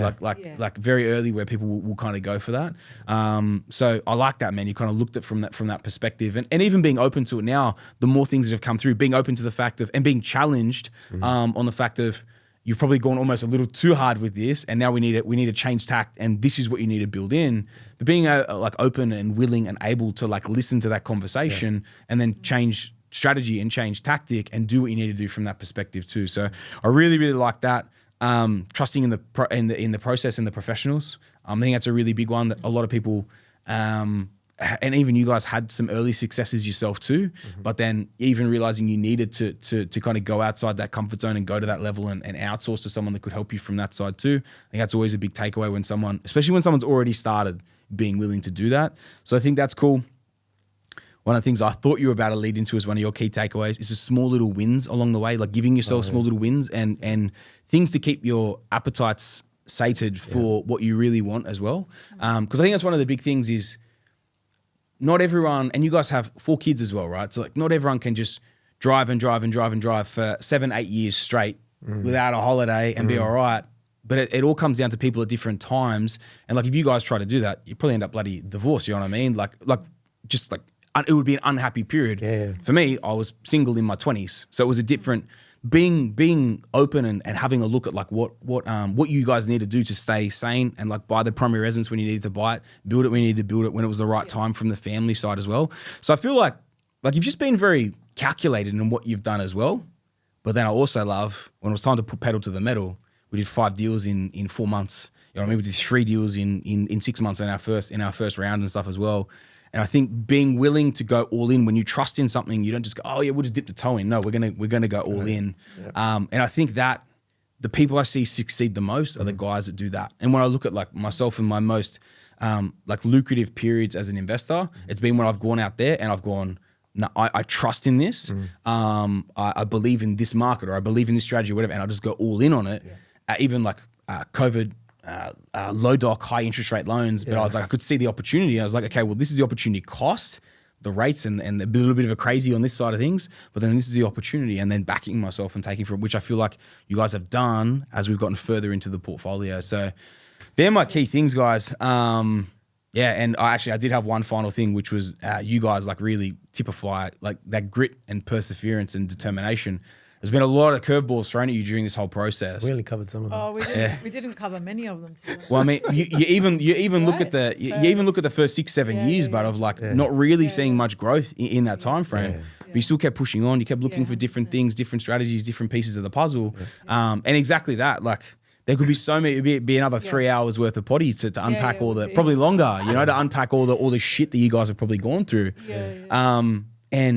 But again, it's why you guys deserve it. It's why and you deserve even more, obviously, of what's coming as well, because you've been through all this and you've kept pushing. And one of the like, you guys know Alex Hormozy? He's like a business coach. He's like a business coach in America. He's like he's a couple of years older than me. He sold his gym launch business for $100 million when he was like 30 with his wife. And one of the key things that he says is like, what is massively, massively underrated is just sticking at something. And just doing it. And it's fucking boring. But who cares? Just keep doing it. And if it's going to work, keep doing it. Keep doing the simple things that work again and again. And what pays off, like you look at you guys, it's time in the game. Yeah. You know what I mean? And like there's people listening to this that'll look at this and go, oh, 20 property portfolio. But then like, do they look at the fact that you guys started 15 years, more than 15 years, 19 years ago? I've been doing it for 15 years. You guys started 4 years before me. Yeah. You know, like 19 years ago that you guys have been doing this for. And I think this is the tricky thing of people compare themselves where they are now and they either look at it and they go, it's too hard, it's too long. I'm not going to commit 20 years of my life to get this thing right. Or they expect it really soon. And I think this is one of the biggest things is like, I listen to that journey, all these different things pop up. And like you say, so many things that we didn't even talk about, but the grit, the perseverance, the determination to get the result. And now look at what we're building now. Now I know you guys don't want to go through a recap of the value and the net equity and everything, but it's a substantial number. I would probably argue, other than my portfolio we've discussed, it would be the biggest that we've had. And we've had some pretty serious investors on here as well. But it's a massive, I think, testament to what you guys have stuck through and achieved during this whole period as well. So I just want to say hats off to you and for sharing the journey for one, but for sticking it out for so long and building something that is now turning into a bit of a juggernaut as well, right? It's a bit of a beast as it is now. We're hoping that, like, you know, the way that we look at the journey so far is it was almost like, you know, doing what we did, we've sort of covered, you know, the house, like the primary place of residency. And we're in the second stage now where, you know, we're just going to go hell for leather on the investment side to really build that, passive income. Passive income. Yeah, that's. And Sammy, I'll not need to rely on our, salary incomes as heavily as we do at this point in time. Yeah, of course. Makes sense. Spend more time with the kids, work a little bit less. Yep. Yeah, makes sense. And Sammy, I'll also say that, after we went to the summit, right, as a family, we came. The Nami Army, it was like 40 of you there. Well, it felt like it was 40 of you when you all came in for a hug at the end. I was like, I'm dead. There was, a fair bit of conversation around the School of Property, right? And then, I think, a few days after that, we purchased that. Again, it would be just on the learning side of things, right? And like you said, being able to, just understand that even though you've been doing this for like nearly 20 years, it doesn't mean that you're right all the time and that there's not more things to learn. Yeah. So we purchased that and, we went through it backwards, Sammy. Okay. So went through it backwards. I went backwards, right? That's weird. Okay. It's like, okay, we'll start from, back here. And I'll just say, Like weeding me out right now. Yeah. Backwards apparently so. We read heaps of stuff all the time, right? And, we do heaps of research. Like you even sometimes get some stupid ass messages, right? You send me stuff. On the weekend, and I send them to you with Vanessa so that you'll reply and she'll read your reply. She won't read my message, right? Okay. Yeah. But I'll just say, even after the 20 years of constant learning, honestly, I'll do hours of reading a week and all that stuff. I still learn heaps of stuff from your course. Yeah. And it's stuff that I've had, I've pulled pieces together from, you know, this thing and that thing, and, you know, and have a loose picture in my mind of what this thing is. Yep. And, you know, like, I don't know if you're okay with me mentioning some of the parts. Yeah, let's go. Yeah. So like some of the best parts for me were the portfolio building scenarios. Okay. I think they were freaking gold, Yeah. man. We get a lot of good So feedback around those. 'Cause it breaks down how to do anybody who's on the fence, right, can get off the They're not fence, convinced by that. They're not jump in, Yeah. have a look at them. It clearly freaking tells you, you know, a path of how you can, you know, build this thing out. The finance section was awesome, and the SMSF section was awesome. That blow your too. mind? I love that, bro. That's my favorite lesson. Yeah, I think we had a conversation with you, and you're like, "Man, you got to check that out." And I was Yeah. like, "Oh shit, okay, right, let's go." I think we got to the end of the 2-hour strategy session where we were dissecting everything. And then you go, what about SMSF? And I go, motherfucker, go and watch that SMSF video. I do not have another 45 minutes to explain this thing. But man, I actually really appreciate you mentioning that, because like at the time when you guys would have done it, you would have been 18 properties deep, 19 years as an investor. And to say that you still took a huge amount of value out of that, I really appreciate that as well, because I know you guys, you wouldn't just be saying it for the sake of saying it. And the way that you word it, it's what I hear so many people say, especially guys that have been in the game for a while, like investing for a while. It's like I kind of loosely thought about, you know, or knew about kind of this and this sort of thing, but like the way that it's like pieced together and actually kind of meshed together, so you can actually learn about it as you kind of go through, and the way it's all broken down from all those sides. And you do it pretty simply as well. Yeah. Sammy. Like fuck. The whiteboard helps, man. The whiteboard helps. It's not that hard. Like, you know, you make it out as it's not that hard. Yeah. You know, and honestly, if we had that knowledge fucking 20 years ago. Yeah. We probably wouldn't have had this conversation because you'd be retired. Exactly.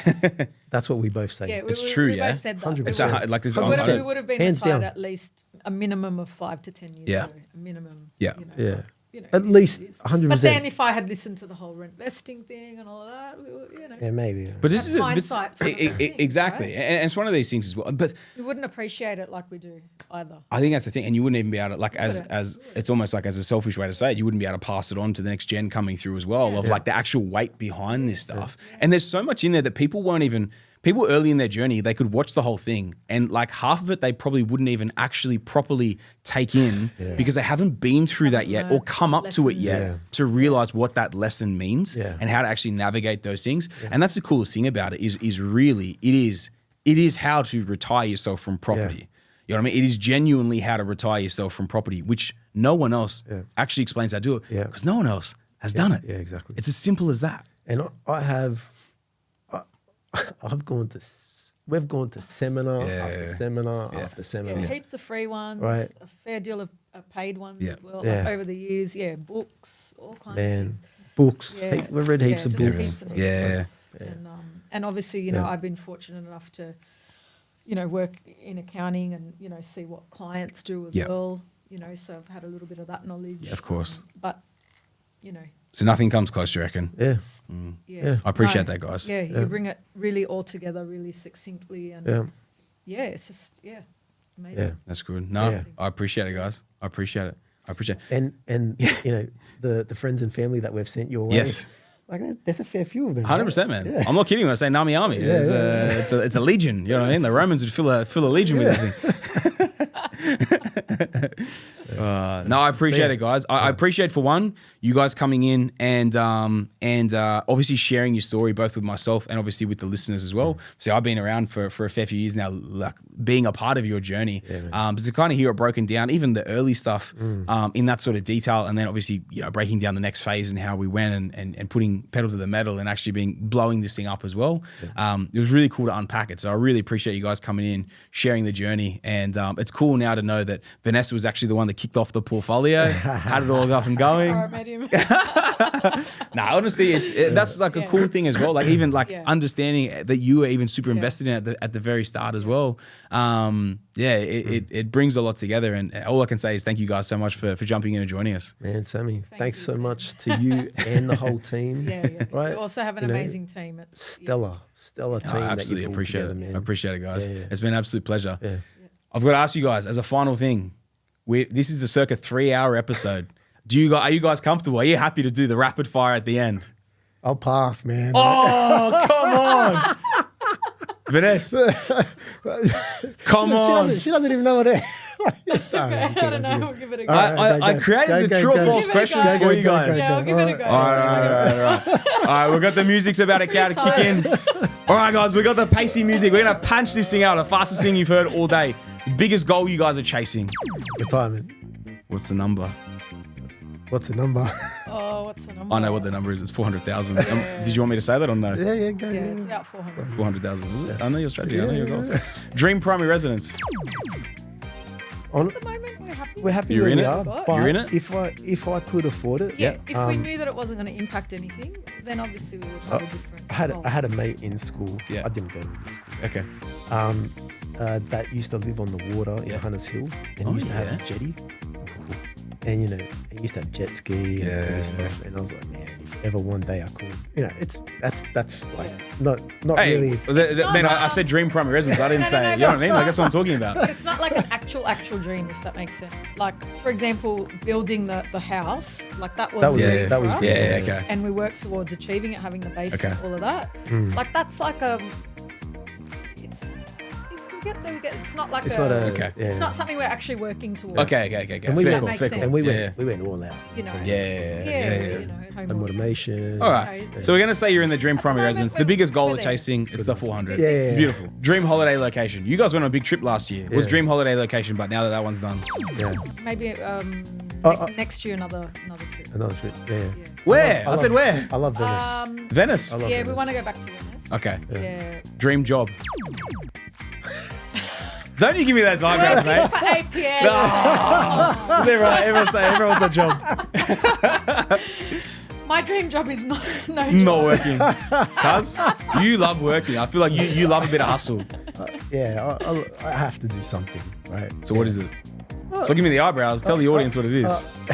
I'll be honest. Like I'm really passionate about property. I'd love to be in property one Yep. day, but I'm really passionate about tech as well, Okay. and that's what I've been doing for the last 20 years. Yeah. Right? So continuing to do what I'm doing is something that I'm passionate about. But I am definitely more passionate about property. All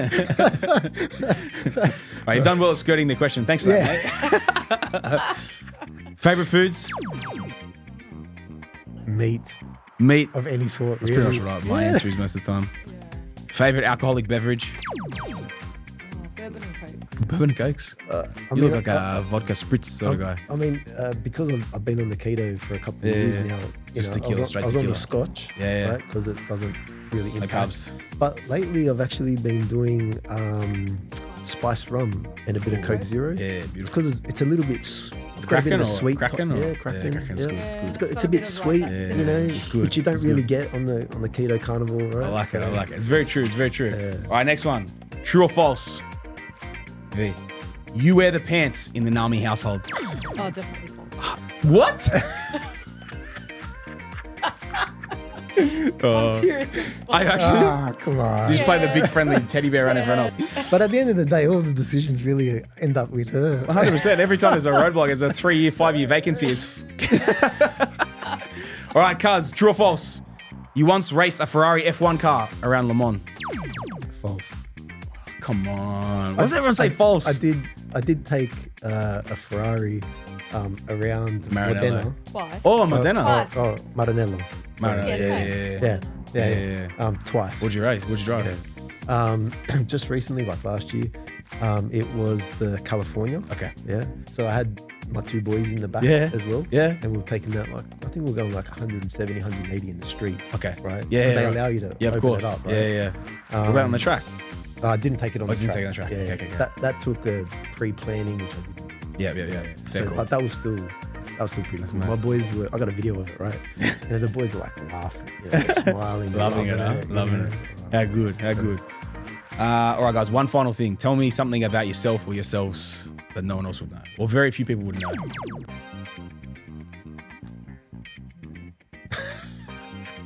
Prepped up too much for the portfolio. You didn't think about the rapid fire at the end. We didn't get Pass? that far. Pass? We didn't get that far. Pass? I can't really think of I can't anything. think of any of them. Cuz. I mean, You once were a kebab chef with Jimmy in Melbourne. should have said that as a I'll drop happily off. support Jimmy, man. Any day of the week, bro. Jimmy took his skewer knife to the Lone Island by himself, Mystery Island. All right, beautiful guys. Thank you so much for jumping in and joining us today. I should say it's an absolute stallion effort. I think we're circa 3 hours into this thing. It's been a whopper of a potty. I just want to say thank you guys once again for joining us, listeners. Thank you very much for tuning in. I hope you took some great value out of this episode. Like I said, it is the biggest portfolio we have dissected to date, and you guys got to hear everything about purchases, builds, sales, everything through the whole process as well. So I hope you took some great value out of it. If you did, make sure you send it on to someone else that might take some great value. And if you're not subscribing to us yet, make sure you hit that follow or that subscribe button on your favorite listening platform and leave us a 5-star review if you have not yet done. And until next week, guys, that's Sammy Gordon for another Scouting Australia podcast.